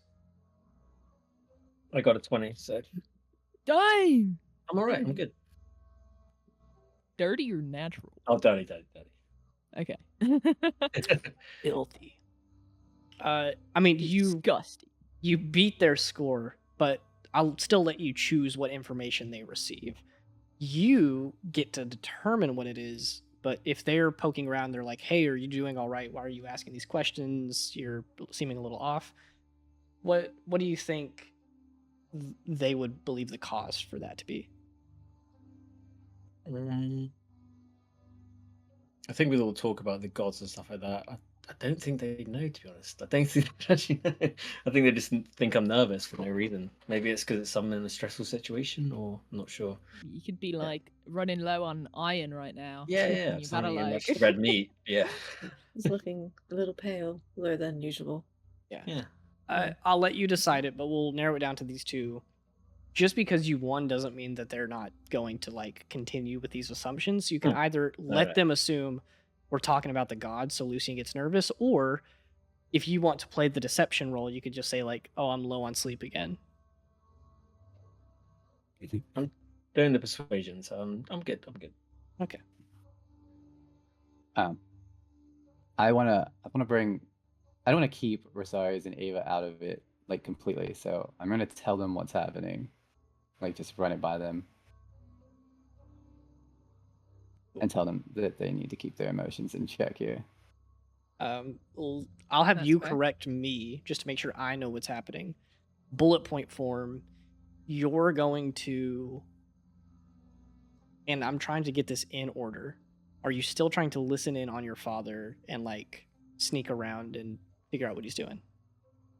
For the first part, yeah. Okay, so you're doing that, and then later you're going to talk to him and join the sword and attempt to convince him to let you stay at Loomis while being a part of the sword and bridge those two worlds together. Exactly. Cool. So you guys get all of that, and I guess Leo also tells you, like, hey, we got to keep it in check here. The facade, or if it even is a facade, we'll figure that out. But this isn't going to work if we're grilling the hell out of my dad. And my mom. and Gwen. His name. Which Gwen? Guinevere. My mom. Kidding, I'm kidding.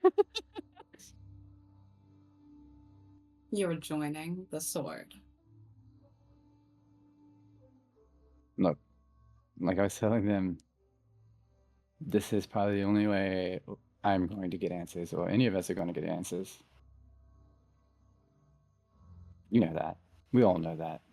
No, Leo, you're gonna be one of them.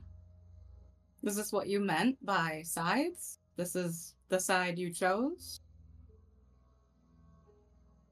You want to be on the winning side? Is that it?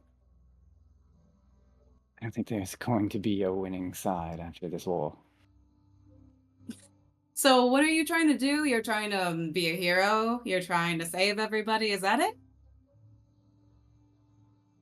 No. I'm just trying to get answers. You're And then I can so make a you're firm trying to decision. get answers by joining the sword. That's all you want, and you think that's going to be the best way? Right now. You're going to be one of them. It doesn't mean that I'm going to be one of them. Yes, I'm part of the sword, but it doesn't mean I am them. No. Or, hear me out, Leo. hear me out. He could be like a double agent for us, yeah? In the sword, Right. whatever that is. No, No, it okay. doesn't work like that. You don't have You're a either choice. them. You do have a choice. You do. It's so funny how holy people always say there's no choice, and this is the way. There's only one way. No. No, It's not. I have a choice. You don't have a choice on what I do. No, I don't, but that doesn't mean I'm not going to tell you that you're an idiot. I have You an think idea so? here. Ava, will you please give me just a flat intelligence check? Oh boy. That is a plus 0. I got an 18. Hey, that's pretty good. Nice. Yeah. On an 18, this is kind of like DM speaking to player. Like I'm planting thoughts in your head right now. On an 18, your initial gut reaction to this is like, no. If you join the group that you're supposed to be actively against and they go against your beliefs, you're still helping them one way or another. But I'll at least plant a seed there, and you can still choose to play your character however you want based on this. You can't deny that with how secretive they have been, it would almost be akin to having you from the Church of Paran having Leo join this group, where it's like you understand how they work, you know what they're after, you know what their goal is. It might put a target on your back if you double cross them, but you would understand them better, and if you're hoping to work against them, it would give you an edge. I mean, I know that as a player. Ava Yeah. doesn't give a fuck. She does not like Yeah. this. So she I'm is saying not like Leo right now. Ava rolling an 18 tells going to me s- that even if she hates it, something in her brain is telling her, like, it's stupid and it's wrong, and ethically and morally speaking, like, you're losing some points here, but you can't deny the technical benefit of it. So again, play that however you want, but just know that if Ava is continuing to say, like, no against it, there's just a little piece of her that probably, like, knows that there is some sort of benefit to it. Mm, And that's it. That is it. yeah. So continue Don't on. like That's all of it. us. Still don't like it. Whatever. Pretty soon I won't be able to tell you and your father apart, I'm sure. You don't like an attack? That felt like one? Good. Careful with that Should I phrase. keep going? Could seem kind of racist. Don't you think Goes like rolling. that if I'm in the sword and you're coming from Paran, that this would help benefit us in stopping the war? Why the fuck do you care about stopping a war?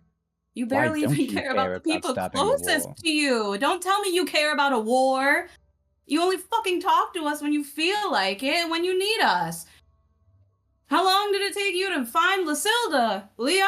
Listen, I just came in and I pushed you towards that. How long was she missing? 2 weeks? All right, so we know how Ava feels. We're You are sorry. pretty quiet a lot, Leo. There's a lot going on in my head at all times. I got those in my head too. Hmm. I'm just kidding. I'm fucking with you. No, don't. That's weird. You should see like a therapist or something. It's funny that I keep telling other people to do that. The irony. Mm-hmm. Leo, All right. Lucian, would you get a boon from, or a favor from your god from joining the sword? perhaps. Perhaps not. There's no telling. I want to help you.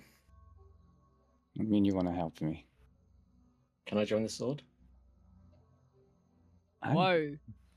Why would you think that a god would grant you a favor or help you in any way? The gods don't care? Are you insane? Wait, If they hold cared, on, would they Lucian. let this happen? I have a You've reason. been Wars and very- killing and what? I have a reason for this. I'm not just doing this out of a whim. So Right, you've been you're putting very. your trust in gods that don't care about you or your problems. Hold on. First There's of some all, of you- Lucian, some why do say you they're need a about gods. favor from a god? It doesn't work like that, by the way. How do you know? I know enough. All right. My sister went missing about 10 years ago. And she's in another plane, I think. I know she's in another plane. The only way to get to her is to get a favor from a god so I can contact her. If that means I have to do whatever I have to do, I'll do it. Lucian, I don't think that's how it works, man. Is it not?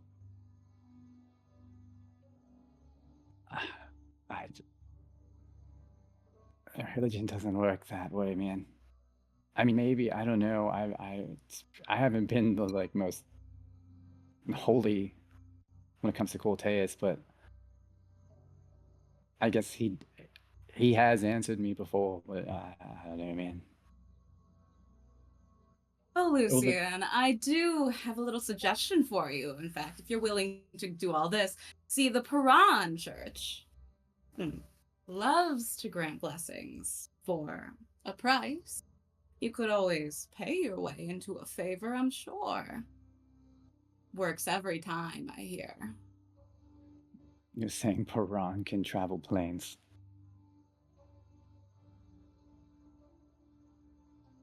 We barely know shit about planes, so I don't know. Didn't even really know they I'm just saying, if he could wants a consider favor they from a god, existed until that Hey, green why guy. not pay the Paran Church? The gods are somewhere. They're not on Earth, right? Right. Yeah, but you know, Oh. pay for your blessing and it shall come true. Ava, look. We both know we're both angry. Yes. The problem with this plane of existence is that people from outside the church don't see the goodness of the churches, and the people inside the church, Leo, don't see the Goodness. corruption. Exactly. Keep proving my point. Leo, you want us to rein it in. I've done it before, I'll do it again. I'm sorry for how I treated your mother. I don't know really what got into me. I'm sorry. Lucian, don't go begging gods for gifts because it's never going to work out for you. Last time Okay. people started begging gods for gifts, didn't end so well. It's worked out for If you. you need too. help, I do not beg. I demand. You don't think there's any repercussions of you getting your powers? No favor you owe to anyone? You just get them for free? again, I do not do anything for free. I do what is right, and You have anyone who to- agrees you with it have- can give me the power. You have someone's power. They're not giving it for free. It's not free. No. I do What's the what's cost? right. I do what's right. That is what From is your right. point of view, yes, from my point of Lucian, view. what do you know about Cortez? honestly, not much. Right. He I know may he's not be the powerful. god for you. I don't want you to make a mistake. I'm just looking out for you. I appreciate that, but I need answers, and I need answers soon. But I'll take your word for it. You have my support. That's honest. Yeah, I didn't tell you not Well- to go searching.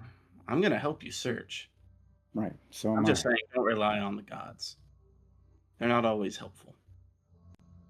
The last god we met tried to kill us. So. That's true. It's true. I'm not here to sway you. Lucian's gonna walk off. I'll go tend to Lucian. Before I go, Leo, know what you're doing. Because when you make this decision, you're either going to betray your dad at some point, or you're going to betray me. You're walking a fine line. I have the utmost faith in you. I may not have faith in the gods, but I do have faith in my friends. Do what's right. I'm going to go and find Lucian. I'm not going to say anything to you. I'm just going to kind of walk up and kind of lean next to you. That was my chance. Okay, I'm leaving too. But before I Leo. go, I'm gonna get all up in Leo's face. You do whatever the fuck you think you need to do. And I will do the same. And she spits on the ground next to you and shoulder checks you as she goes past you. Damn. So much Yeah. hostility in the group right now. Love it. Is it session 1 again? I don't know what that Yes. means. Athera, should I fire an Yeah. arrow at you then? Maybe I feel a little bit left out. To Yeah, break we're just like chilling. to break the character tension, to explain it to Jambo and Danny, the entire first Mhm. arc was about getting the party to be friends. Gwen and Athera hated each other. Rosaris and Leo hated each other, and pretty much everyone hated. They didn't hate. funny. Kieran was just a little mischievous little guy, and then Lucian was The little also wiener. a little bit of a dick. So it was just like hostility upon hostility. Party. We've come a I'm long bringing it way. back. So this is Yeah. this me and Abe being Gotta broken bring in it this. back now. No, it's good. We came a long way, and then we've decided like, hey, what if we just start the cycle again? Sharp Let's do turn. it. Yeah. we just you know people in that thing. Yeah. Okay. To get back to this, I don't want to rush you guys, but I think a lot of the characters have made their opinions very clear. Gwen and Athera, if you guys want to also talk to Leo, you can. But ultimately, Leo, the decision falls to you what you want to do. You're in your hometown. You are free to even break from the party and go do this. I'm gonna leave you. Oh in yeah, your my own decision's hands. already been made. Like I'm good. It's Aside still from happening.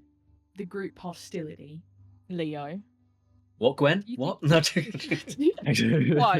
Jeez. Anyways, do you think Corteus would like me? And then Gwen, like, Debbie Ryan pretends to tuck her non-existent hair in, like, her non-existent ear. Sure. I don't see why not. Sick. You do use electricity. Yeah, I'm not joining the sword, though. I don't know what the fuck I that know. really is. I'm not gonna lie. Right. I'm just here for the ride. I appreciate that. Yeah. I hope that gets animated someday.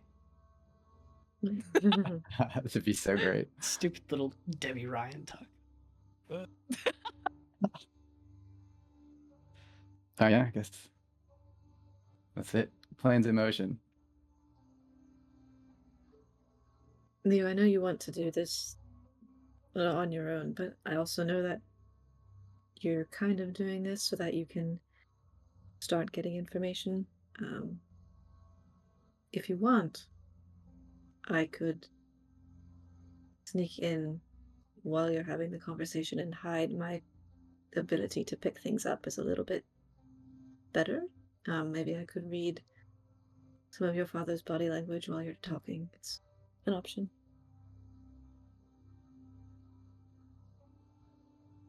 I mean, yeah. Why? Yeah. I mean, the ultimate goal here is information. But, I mean, if there's a way that I can sway the sword in any type of way, then I'm going to try that too. If you want, and if it makes you feel a little bit better, I can turn into, like, a mouse or something and just hide. Just in case. And to get Like, information. Stand there. And I could have been like, I'll join too. I can jump in the way and be a dragonborn shield. I almost said human. Well, But- if you stay nearby, I can message you if something goes terribly wrong. All right. Yeah, let's do that. I'm good at hiding, so Alright. you all should know I won the hide and seek. So You did, didn't you? I still do not understand where you were hiding. Oh, right. Above me. yeah, So you could fall on top. Alright. What are you going to turn into, a mouse? Yes, but could I ride in your pocket until we get closer? It's really long to walk on mouse legs. Yeah, remember most his definitely. clothes stink right now. So Oh yeah, plug they your don't little smell mouse the best nose. at the moment. Yeah, do you they're have your armor absolutely off? wretched. Yeah, I took my armor off. Okay. It's gonna be weird Right. for Leo to be walking around in just normal clothes. Yeah, it's Listen, gonna be Shorty, when you just were like gone- before I left. And he gave us his armor. That's when we found out he has stinky armor. So I heard. you weren't here for that. I heard. Oh yeah, you have wireless headphones. That's right. That's right. Mhm. Anyway, Wait, Leo. so you brought us with you when you were pissing? Ew, Shorty! You didn't have to say that.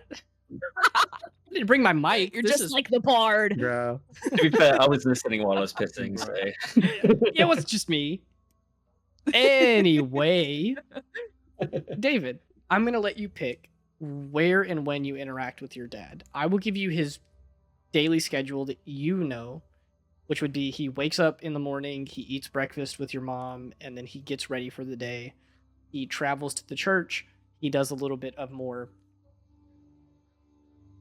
religious stuff, like he does a prayer before he trains a little bit, and then he probably has some like meetings with Father Edel, and then in the afternoon he's typically training people. So where along that timeline would you want to start these interactions? When he's going to the church. But we're gonna stay in the back. Cool. Are you For a trying to little bit. hide at all, or are you just like you're gonna sit there, wait for him to finish his prayer, and then he'll notice you? 'Cause I don't know if you're gonna be able to like hide in plain sight in the church. So actually, I'm going to wait until he goes to the meeting with Father Adele. I'm going to wait to interact with him when he comes out from the meeting with Father Adele, and I'm going to ask Athera if she can get in closer and listen in on that meeting. Cool. Then let's do that. Absolutely. You walk through the city. In the summertime, there's not nearly as much snow. It's a little bit warmer. It's in like the 50s and 60s right now. You're still up on a mountain, so it's a bit cold. Clouds. I have to Google that, sorry. Hey, feel free to check me on any geographical information because this No, world I is just need supposed to know what Celsius is. Okay. Okay. Makes sense. Yeah, please do the conversions for me. Yeah, I can't believe you just don't automatically convert, Shorty. That's fucked up. My bad. Yeah, come on, man. My come bad. on. I want to say it's like 14 degrees Celsius. I don't know.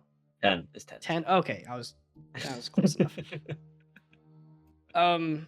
But to give you an idea of the setting, there's still that drizzle. There's still the dark clouds overhead covering the city. It's in, like 8 to 10 degrees Celsius, about 40 degrees to 50 degrees Fahrenheit, in that range. So it's like chilly, but not freezing.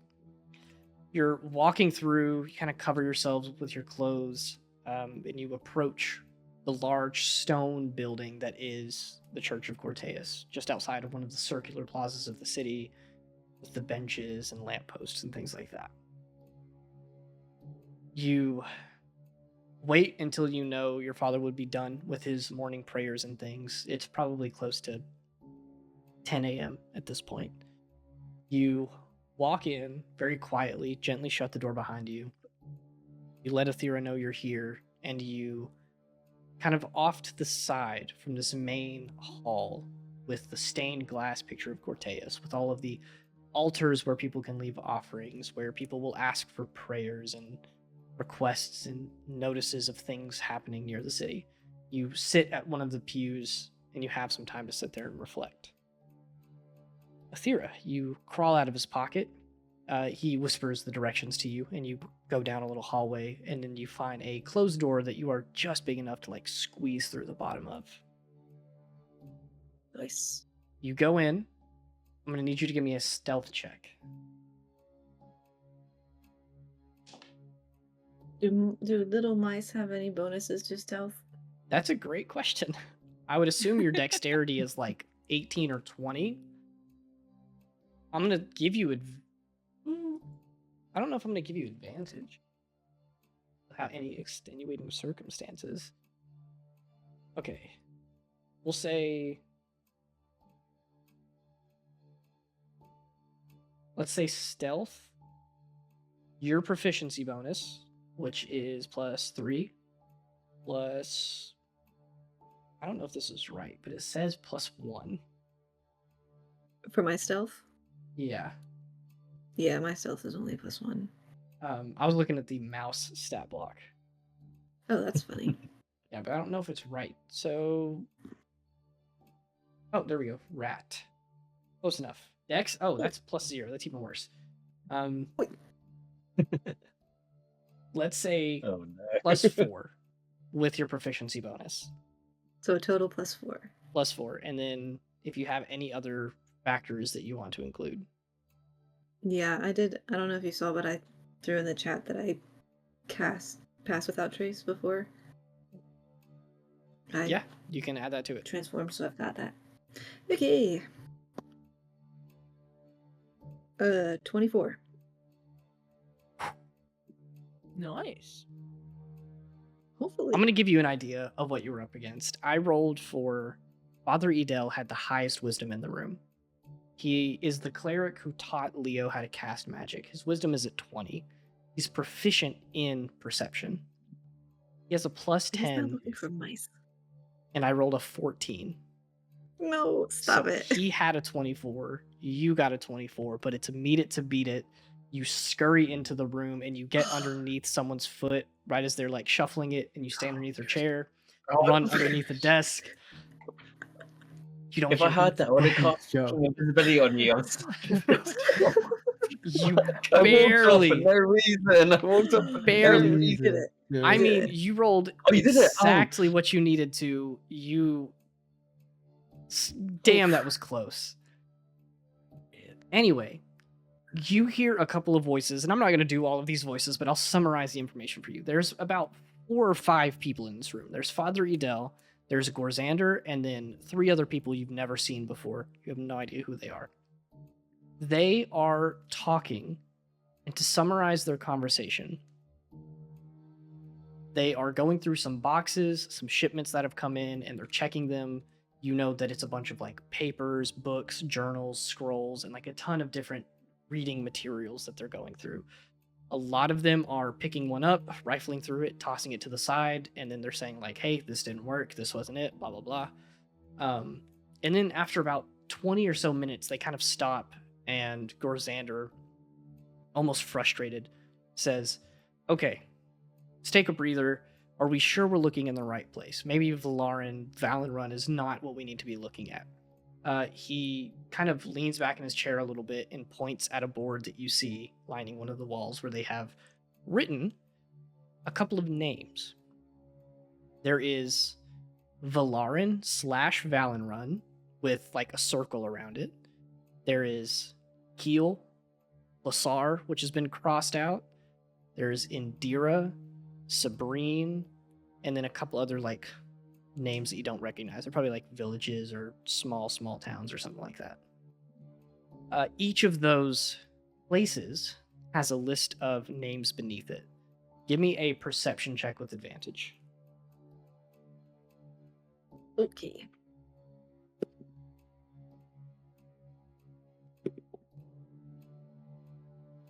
$19. You recognize and you see you're not used to hearing him called this because Leo calls him Zane, but you see Gazanik underneath Valenrun on the board. So they have this list of places up there, and Gorzander is like, we might be looking in the wrong spot. We can probably cross out Indira. They're not giving us anything. We would have found it in Plasar if it had anything to do with the church. Valenrun, still iffy at best. Our person inside is not sending us what we need. We might have to go a little bit less incognito. We have people outside. They could probably sneak in a moment's notice. It might be what we have to do. Don't have much information on the Spire, but I think that's the best way to go. And then Edel pipes up and he says, well, if there's one thing that we should practice in these times, it is patience. The more wrong that we find, the more we can cross off the list, and the more confident we will be moving forward. So let's not rush hastily and get ourselves into trouble. One of the other people kind of pipes up in agreement. A couple of them, talk to each other, and they're like, yeah, let's not just send our people in willy-nilly. They continue looking through all of these things, rifling through these packages, tearing open boxes, looking through books and things like that, setting them all to the side. You're in there for a good 20 minutes after that. So you've been in here for about 45 minutes total, listening to them talk about these different places, the shipments. They're saying that people are sending them these reading things from the different places, and they're slowly losing faith in a couple of them, but they're thinking Keel and Valenrun are like their two best guesses right now. They're like, it's difficult to get stuff from there. Keel is so far away. Valenrun is so stingy with their knowledge that it's seeming like those two places are what they're looking for. Okay. Additionally, will you give me an insight check? I love those. 30-20. Nice. Cutting it pretty close again, but it was not Stop meant to be. it. You are sitting there listening to them, and after this whole conversation, giving you these bullet point pieces of information, I think there's one thing that slowly begins to piece together in your mind, and that is, from the way they're speaking about it, it doesn't even sound like they really know what they're looking for. You have yet to hear them describe it. You have yet to hear them give any really good details about it. All they know is they're looking through scrolls and journals and books and different things, and they can't seem to find what they're looking for. But they mentioned Corteus a couple of times. Clearly this is connected to Corteus in some way. But even beyond that, you're sensing some, I guess doubt is the word to use. Yes. And with that, the meeting begins to come to a close. You hear them talking to each other just like, all right, well, this is clearly, we've gotten through all the boxes for today. We can meet up again in a couple of days, see what else we've got shipped in. And within a few weeks, if we're not getting any progress, we'll send an expedition to Indira or Keel, whichever one we think is going to be better for us. My personal opinion is Keel. And then we might have to consider moving inside Valenrun somehow. The rest of them kind of mumble in agreement. They're like, yeah, we'll cross that bridge when we get there. No use rushing it now, I suppose. And then they begin to exchange farewells and close out the meeting. She's gonna come right back after me. I'm gonna wait until I'm assuming that your dad's gonna leave, and probably the others. So I'm just with how close that was. Gonna wait and see if everybody leaves for a bit. Sure. You wait for another 5 or 10 minutes or so, and then slowly 4 sets of footprints leave until you're just left with one in there. It is a older man's voice. It's very soft, but you hear him go into prayer. He's whispering to himself, and he's mumbling, so you can't quite make out all the words, but you hear him whisper things about Corteus guiding him. He's doing what he thinks is right. He would love just a helping hand, a guiding hand. And then that final person stands up and exits the room. Cool. Can I get on the table and see the papers? Absolutely. Mm-hmm. Give me an investigation check. 13. Cool. On a 13, some things stick out. You're noticing that most of these have to do with Orteus in some way or another. A couple of them are actually theoretical pieces about how to ascend to godhood and how that worked back in long past ages where that might have been true. There's a couple of pieces about the different planes. There's a couple of pieces about, the invasion from the Hells, which a lot of it you would categorize as like mythology, but these people are rifling through it as if it's the truth and they're looking for something, but they can't quite find it. So a lot of it has to do with, obviously, Corteus' ascension to godhood is the theme at the table. Whether or not you can find any specific details in there to give you a clue as to what they're looking for, I don't think a 13 would do that. But you do notice they're looking for something in that realm.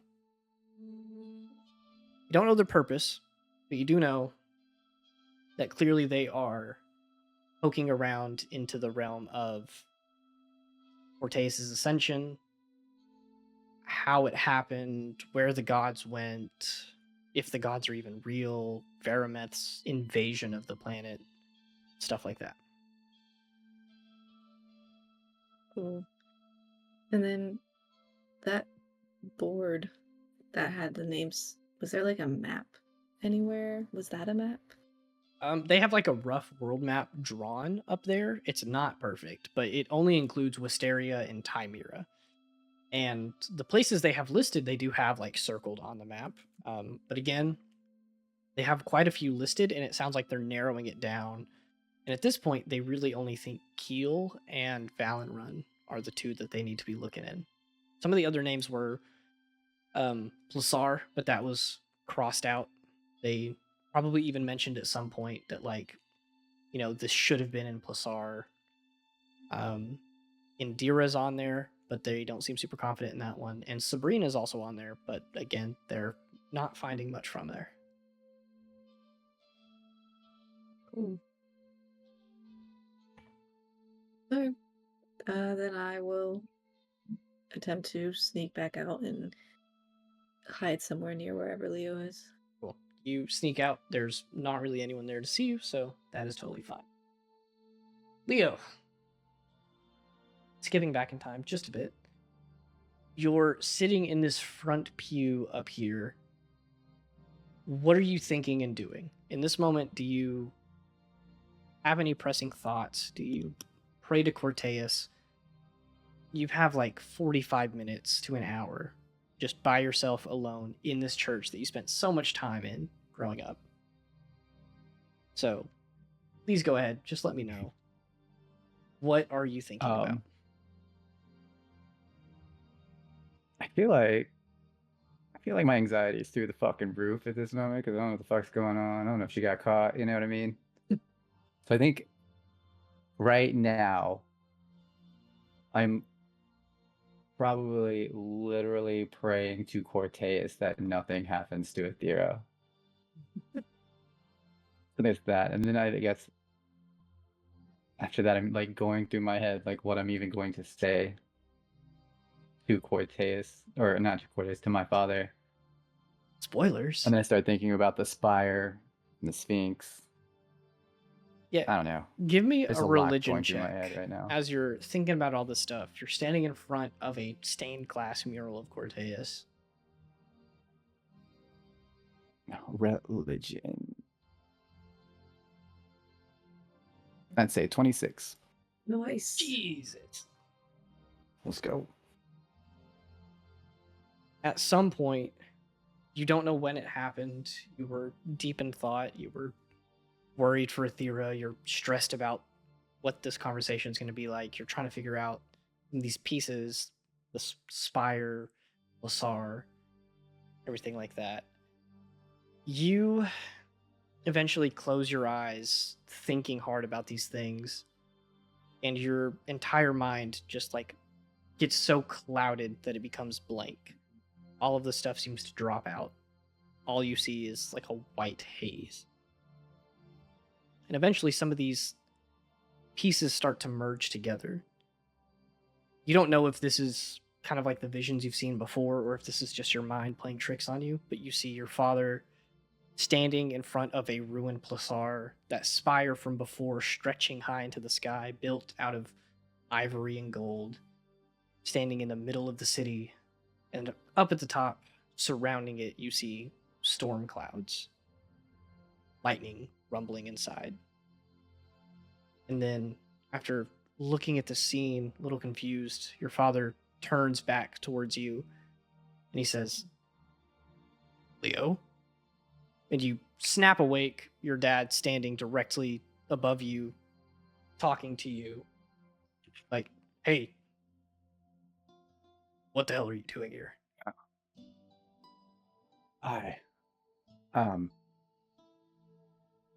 I'm praying. I can see that.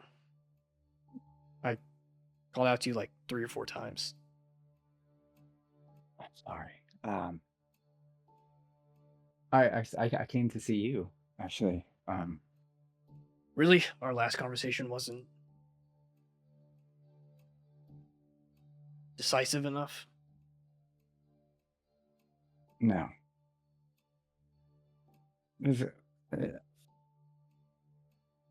I think Leo's gonna stand up at this point. He's gonna stand up straight and he's gonna say, "I have some questions, but first, I think I'm ready." Ready for what? Round 2? The sword.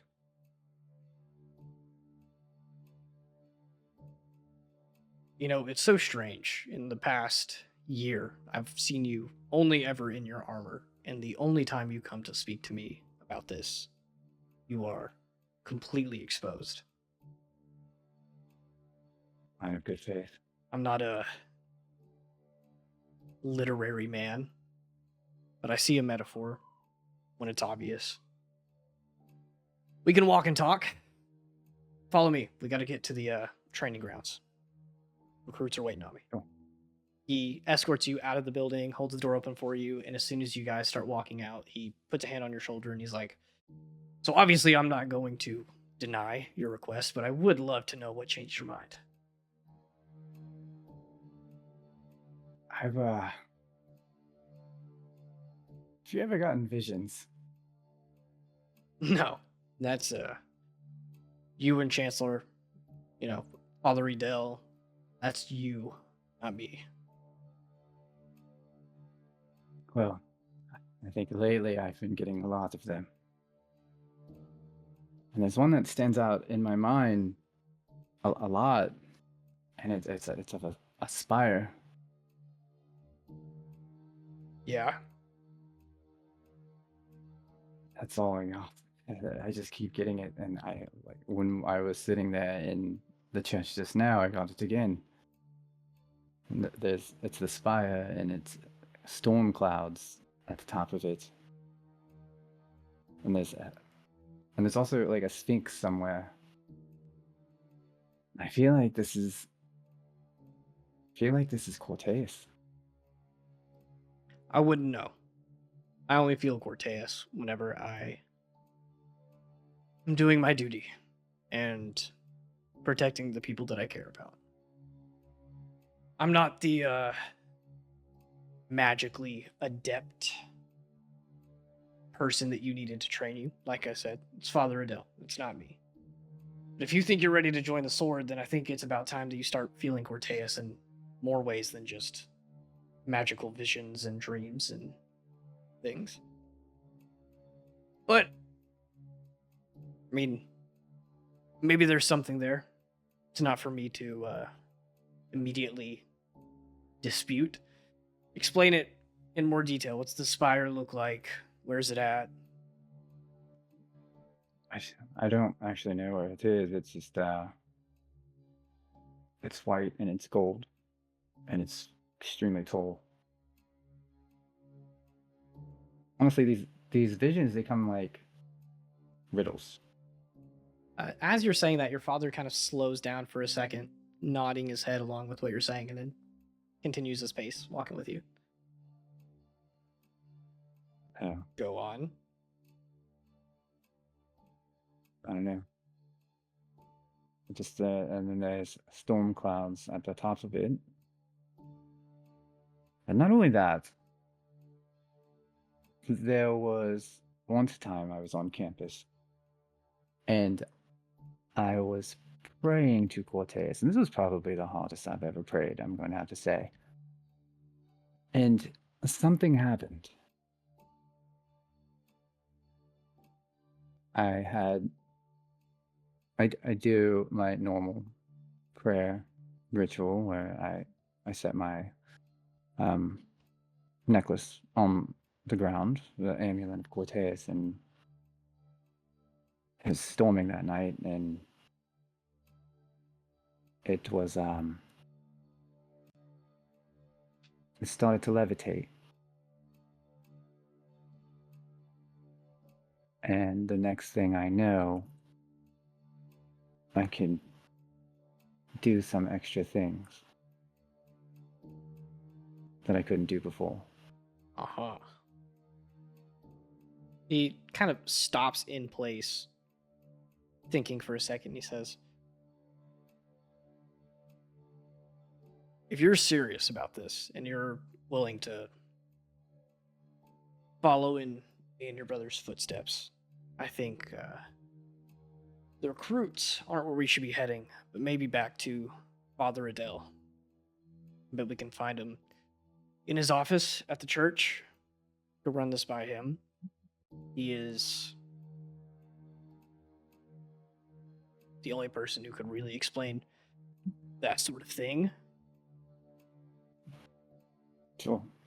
I did want to talk to you about one thing also, and that's about staying at Loomis. So, And how's just that till going I to finish work? school. Well, if you join the I sword, could. you got to be aligned with the cause that we stand for. We don't go out on missions for nothing. We have a purpose. We have objectives, goals. How is you being at the school going to help us with that?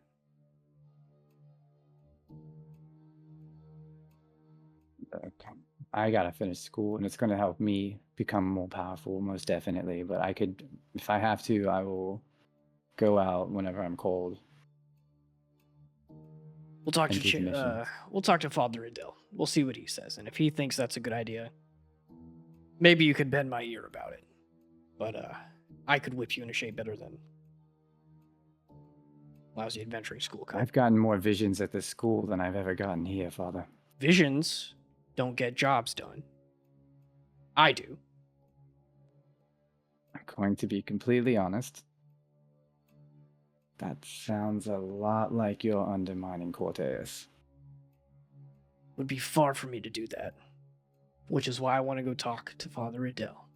If he can vouch for this and say that it is Cortean in nature and that these abilities could help us, he knows. It's very seldom that I will admit something like this, but he knows more about what our purpose is than I do. So he would be the one to make this call. All right. See there now? Yeah, we'll go to the church, talk to him. The recruits can wait. They'll spar until I get there. All right. He guides you back to the church, a little quiet. He seems to be kind of in thought, thinking through this, very pensive about it. Can I look behind me and see if anything's following me? Absolutely. You Give just see me this perception dog with roll advantage. by. Yeah. Don't even roll. What'd you say? Don't even roll. If you look like really far in the distance, you can There's a see blue Gwen in dot. like her cloak. If I see Gwen in my eyes are gonna go real wide. Fuck. Listen, I'm trying to blend in with the other people around here. Maybe I'm reading like a Oh. newspaper, peeking over. Yeah. No, The, man. the rain does give Gwen a little bit of cover. Otherwise, people would be like, a dragon Sick. lord. I'm wearing a cloak. Leave me alone. Very important detail that we cannot let slide under the rug. Athera, what breed and what does this dog Oh look my like? gosh. Oh, we got to match the. It's a little Nice, nice. Pomeranian. Well, I don't what dogs are common because I'm going with as common neutral as possible. A Glenn mutt. needs man dog. You tell me. Probably a mutt. I What kind of mutt though? What's it got in it? Got wiry hair, fluffy hair, oh my gosh. short tail, long tail. Have you been looking at the dogs as we were walking through? Every time It's she just like- passes one, she just changes into that dog. I just change it. Yeah. Oh my god. If that wouldn't be so obvious, I would do that because that's adorable. We will say Nice. that you are like a bigger dog, something akin to like a husky or a German Shepherd, something like that. I was gonna say German Shepherd. Yeah, German Shepherd seems very fitting in this Hmm. instance. So we'll say you look like a take young it. German Shepherd running around. You get back to the German Shepherd. church, where Xander brings you in. He knocks on Father Edel's door, and you hear his voice from the inside just softly speak, "Come in, come in." You walk in, and Xander gives a bit of a head nod, motions for you to sit.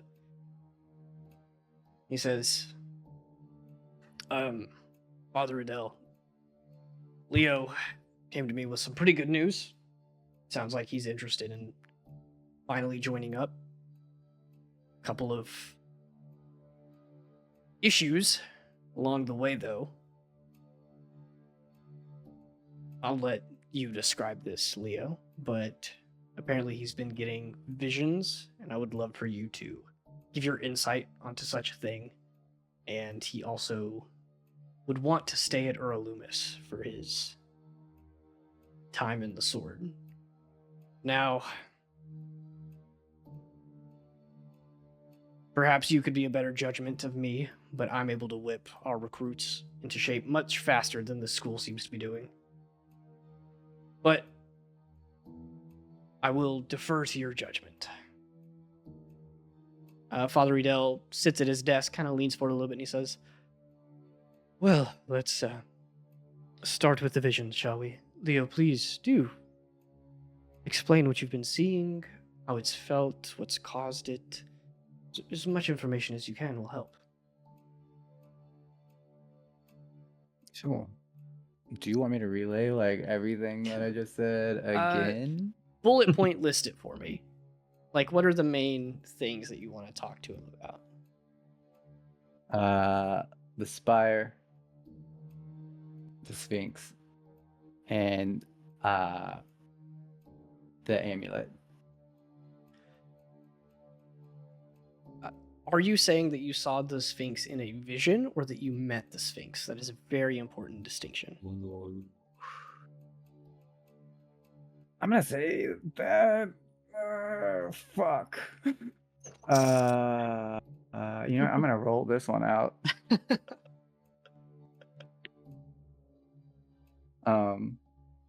Natalie, high or low? Low. Nice. I totally saw the Sphinx. Oh my gosh. So you full Had on me roll my admit golf ball.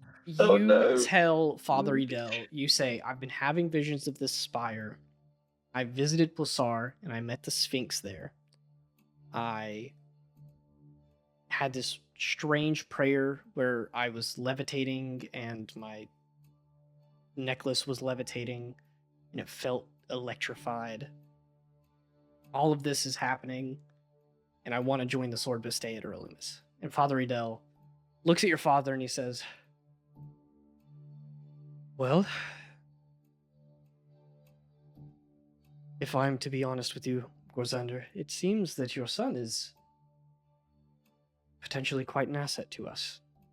Now, I do not think that you are an oracle, per se, but those who truly connect with the magic of their deity are more often than not able to receive messages from them, or at least what we perceive to be messages. It is mostly speculation, but sometimes the decisions that guide the sword are from things that I see in dreams or during prayer. You've dreamt of the spire, and Grisander, as you know, that is one of our objectives as of now. I think you have had a hand in raising him, as has your wife, as have I. Leo is a bright and blossoming young... Well, you're a man at this point. You were a child when I released you to go to the school, but clearly you've grown. You've changed. I think he's making this decision out of a place of wisdom, not out of a place of malice or misdirection. Rosander gives a nod and he says, right. Well, Leo, I think that's a pretty hard answer there. And Father, you even would be okay with him staying at the school for this duration. And Father Edel says, if I am to be completely honest, the clerics there probably far outweigh my own capabilities, so it would be in the best interest for them to nurture him, but for him to remain aligned with our cause. However, Leo, it would be amiss if you were to not take direction while you were at the school.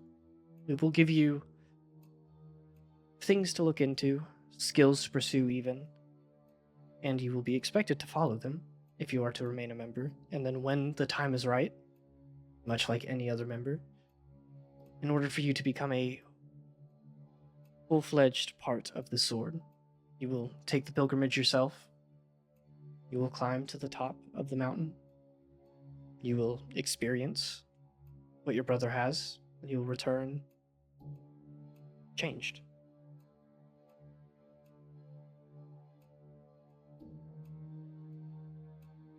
All right.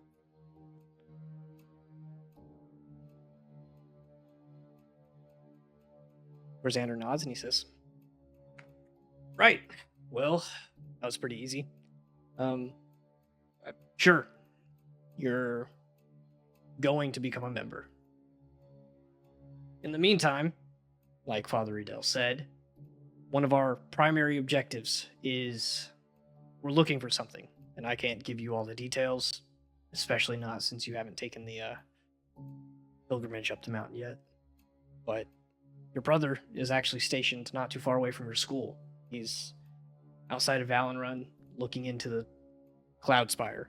It's probably what you mentioned from your little dreams that you've been having. We are searching for something there.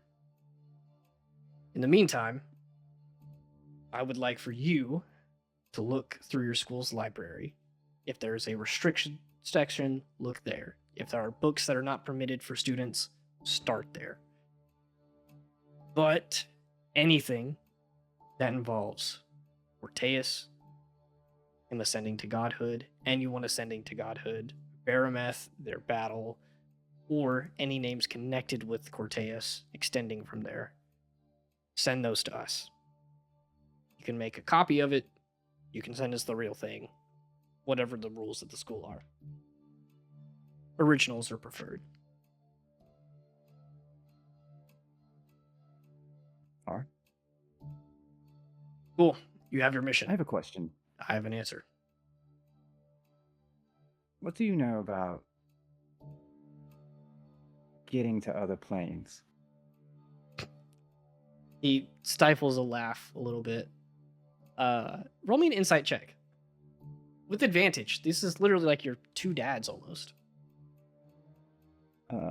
First one was an 18. The second one is a 19. So 19. Your dad stifles a laugh. And then Father Edel says, Rosander, would you mind letting us speak for a moment? I wish to talk to Leogrin on my own. Rosander hesitates for a second, but says, yeah, I'll be out at the front. He stands up and walks out, gives a nod as he leaves, closes the door behind him. Father Edel, on a 19, did not stifle a laugh. He leans towards you, and with absolute sincerity and seriousness, he says, Leogrin, I cannot give you the answer before or after your pilgrimage, but I think continue your work, get to the pilgrimage, and maybe that's where you'll find an answer to such a thing. As a matter of fact, I can all but promise you that that question will be answered once you're fully a member. All right. Now, if you don't mind, it is more ritualistic than anything, but he takes a small little vial of oil and he shakes it a little bit, and you see sparks of light on the inside. He dips it on his finger and he reaches forward and puts a small little mark across your forehead, and he says, now, continue on, follow your mission, and just relay any information you get back to us.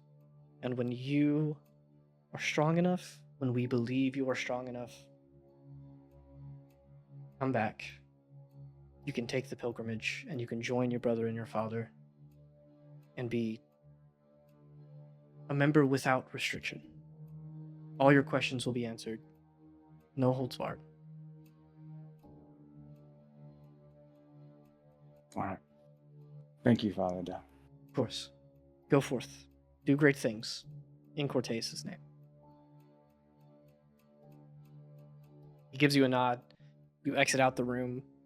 Your father meets up with you, and he says, right, well, glad to see you finally made the right choice. Right. Yeah. Feels Now, good. If Father Edel thinks it's the best course of action, who am I to judge? But I just hope you know, Zane has been more than dutiful. He has done bounds more than we have asked. Part of becoming a member is knowing that you are loyal and hardworking and willing to do what is asked. Sometimes you don't get all the answers. Go to the school, do what we asked, and as soon as you're ready, we'll move on. I'll answer all your questions. All right. I appreciate it. Well, it was good to see you, son. He brings you in for a hug, pulls you in really tight. Strong guy. Like, without the armor there to pad you, oh, your bones creak a little bit. But he Leo pushes- doesn't hug back. He just stands there. He's like, what the fuck is this?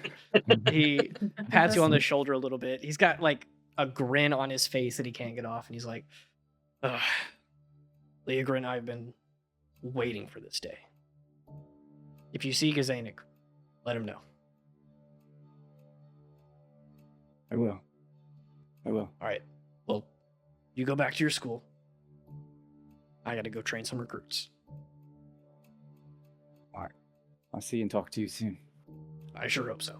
He gives you a nod, holds the door open for you, and you walk out in opposite directions. As you're walking back, I'm assuming that the rest of the party is set up in a tavern somewhere. Athera, the German Shepherd, or something like that, is following not too far behind you. And Gwen the Stalker. And Gwen the Stalker. And So with that, you guys reconvene at this little tavern.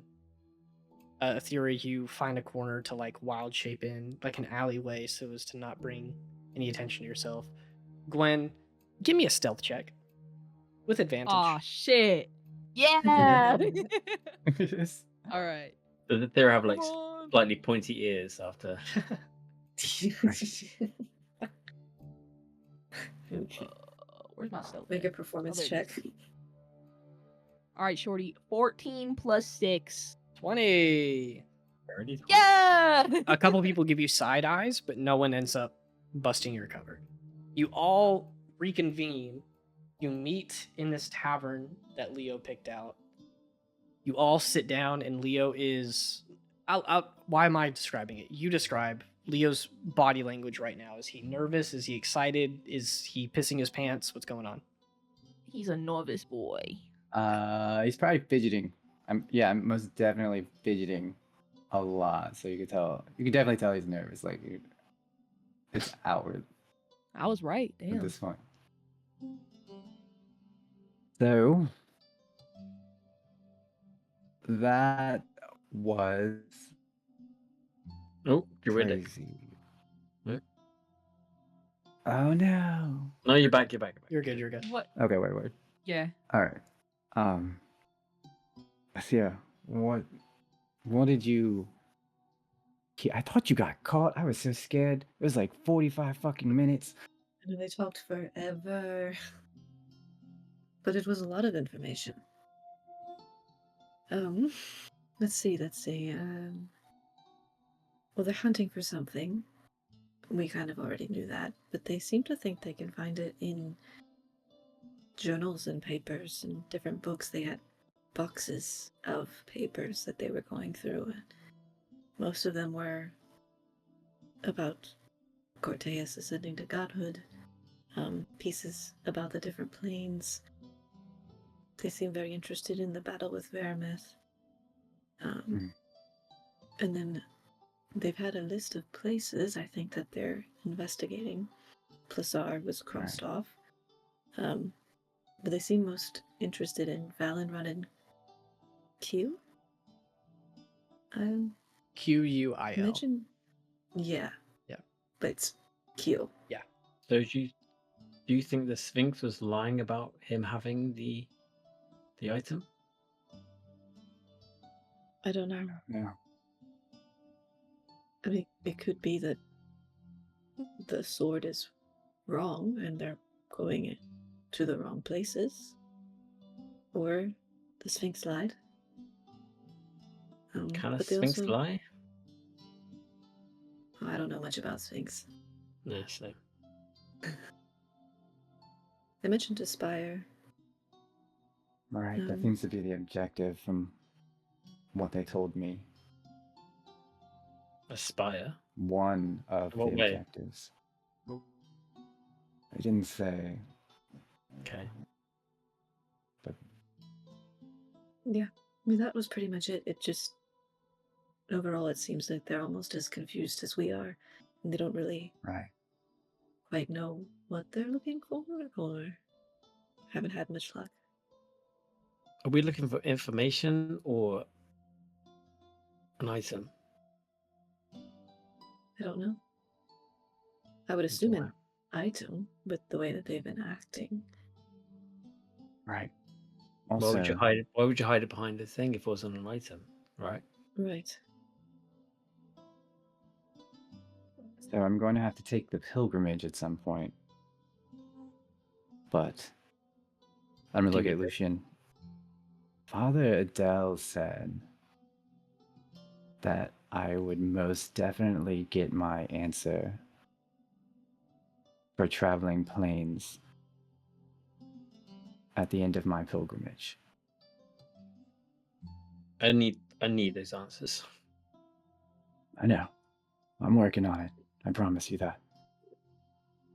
If you need help, just let me know. I I'm mean, we're all willing gonna to have to do- help each other at this point. I'm willing to do anything to get the answer. Anything. Don't worry, Lucian, we will. You okay, Rosales? My opinion's not wanted. Yes, it is. It always We is. always value your opinion, mate. Bull. I'll stay quiet. Bowl or bowl? Which one? Not the one with food. Why not? You're not afraid to speak your mind, which is very rare amongst people. All right. We appreciate your input. Rosales, we need you the fucking most, honestly. I need you the fucking most. As much as I I- hate to admit that. Look, I don't know what you want from me. In the fight at Sabrine, I was only able to do what I did because you were all there. As much as I Right, wanted so to we do, all- as much as I wanted to fight, I couldn't do anything. So it's not like y'all need me. Are you fucking kidding me? I need y'all more What than the I fuck are you talking about? What the fuck? You took all our damage. I Yeah, you're healed pretty- you like Pretty good at that twice. shit. Yeah, because y'all were Right. healing. Exactly my point. Look, I'll help y'all. Look, I don't know what it is. I am angry, and that's not wanted. So I'll stay quiet. It's okay to be angry. Oh, Yeah, I should apparently know. it's It's okay not. to be angry. Right, Athera? Mm-hmm. The problem is we don't Really know. good at being angry. We don't know. You don't know what you're angry at, so you're putting off other people. No, You need to it's know what pretty you're obvious angry what I'm- No, it's pretty obvious what I'm angry at. Corteus, yeah. Have Who's you maybe Corteus? What's tried- Corteus? Who's Corteus? Who's Nobody's Cortez? Corteus. Yeah, that's who you're angry at, right? I'm angry at the gods, sure. I'm angry at the people as well. It's wanted. Gods should reign in their churches. Churches shouldn't need to be reined in. Vicious cycle. What were you saying, Gwen? Have you considered meditation? No. That sounds like something Okay. that would make things a lot worse.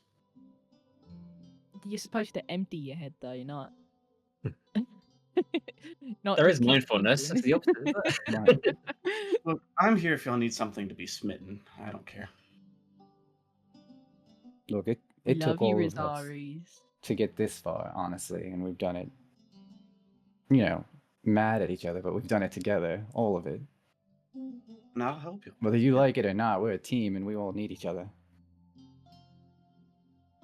Yeah, I'm here. I don't know what you want. I don't know what they're searching for. It wasn't in Zorinza, it wasn't in Plaza. That's all I know. Right. Then what's your purpose, Rosaris?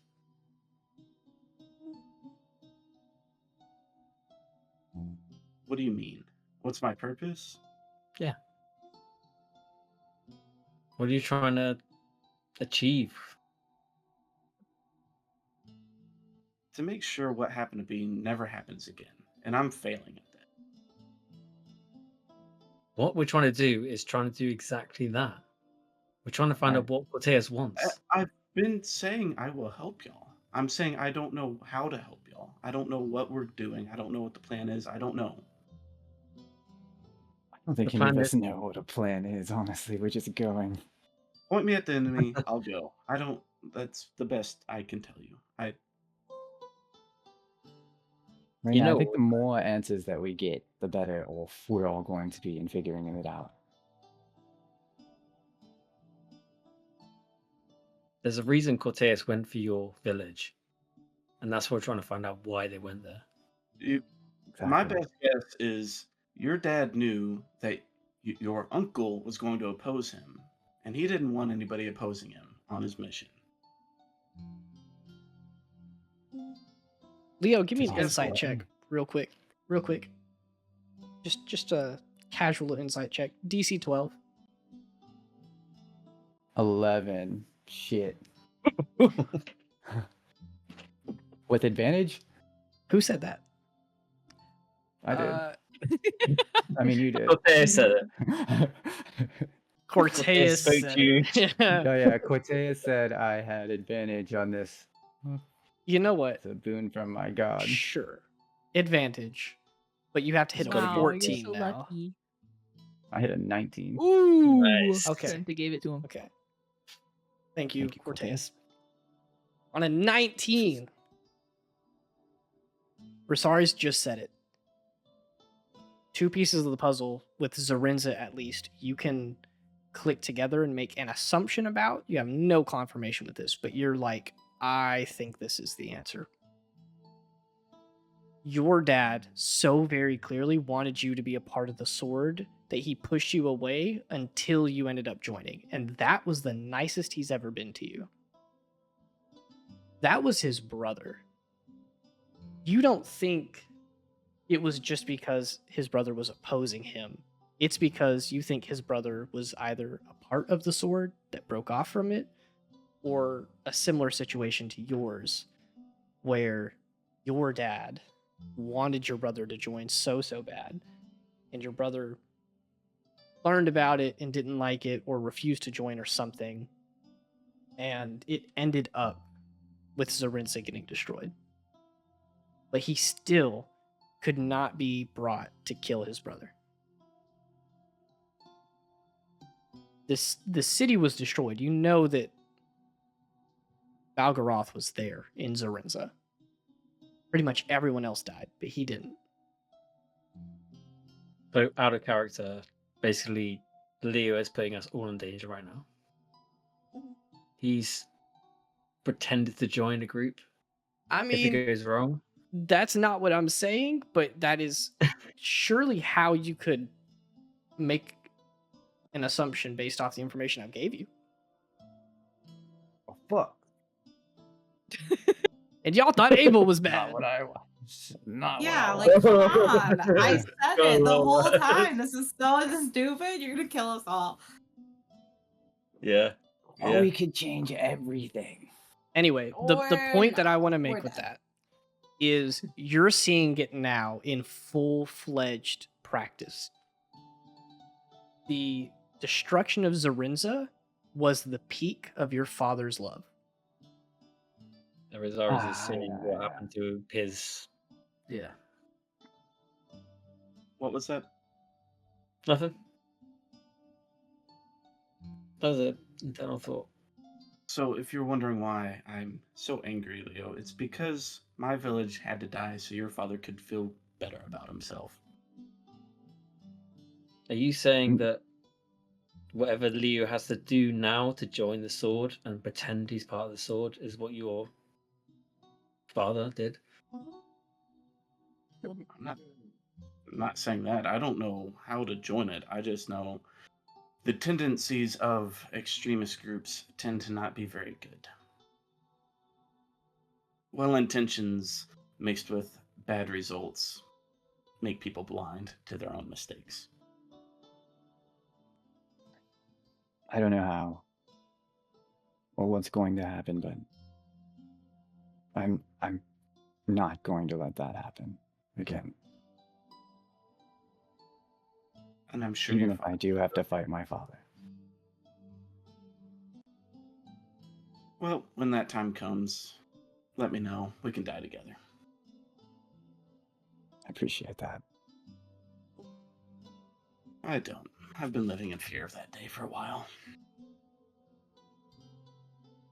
Just Screw funny. you, I Leo. thought paladins couldn't feel fear. Hi, Ava. Good introduction. She's like downing another shot and Oh, I'm mumbling hammered. in Elvish It's about so fuck drunk as Leo. fuck. He's a I'm- stupid, I'm- dumb idiot. I'm gonna go ahead and do 5 Akira play on can hand understand secure all of of that. this. With But that, so can I. I'm going to say that at that moment, you guys have put your opinions out there. You spend a little bit more time in this tavern getting your last drinks, and you eat a meal in.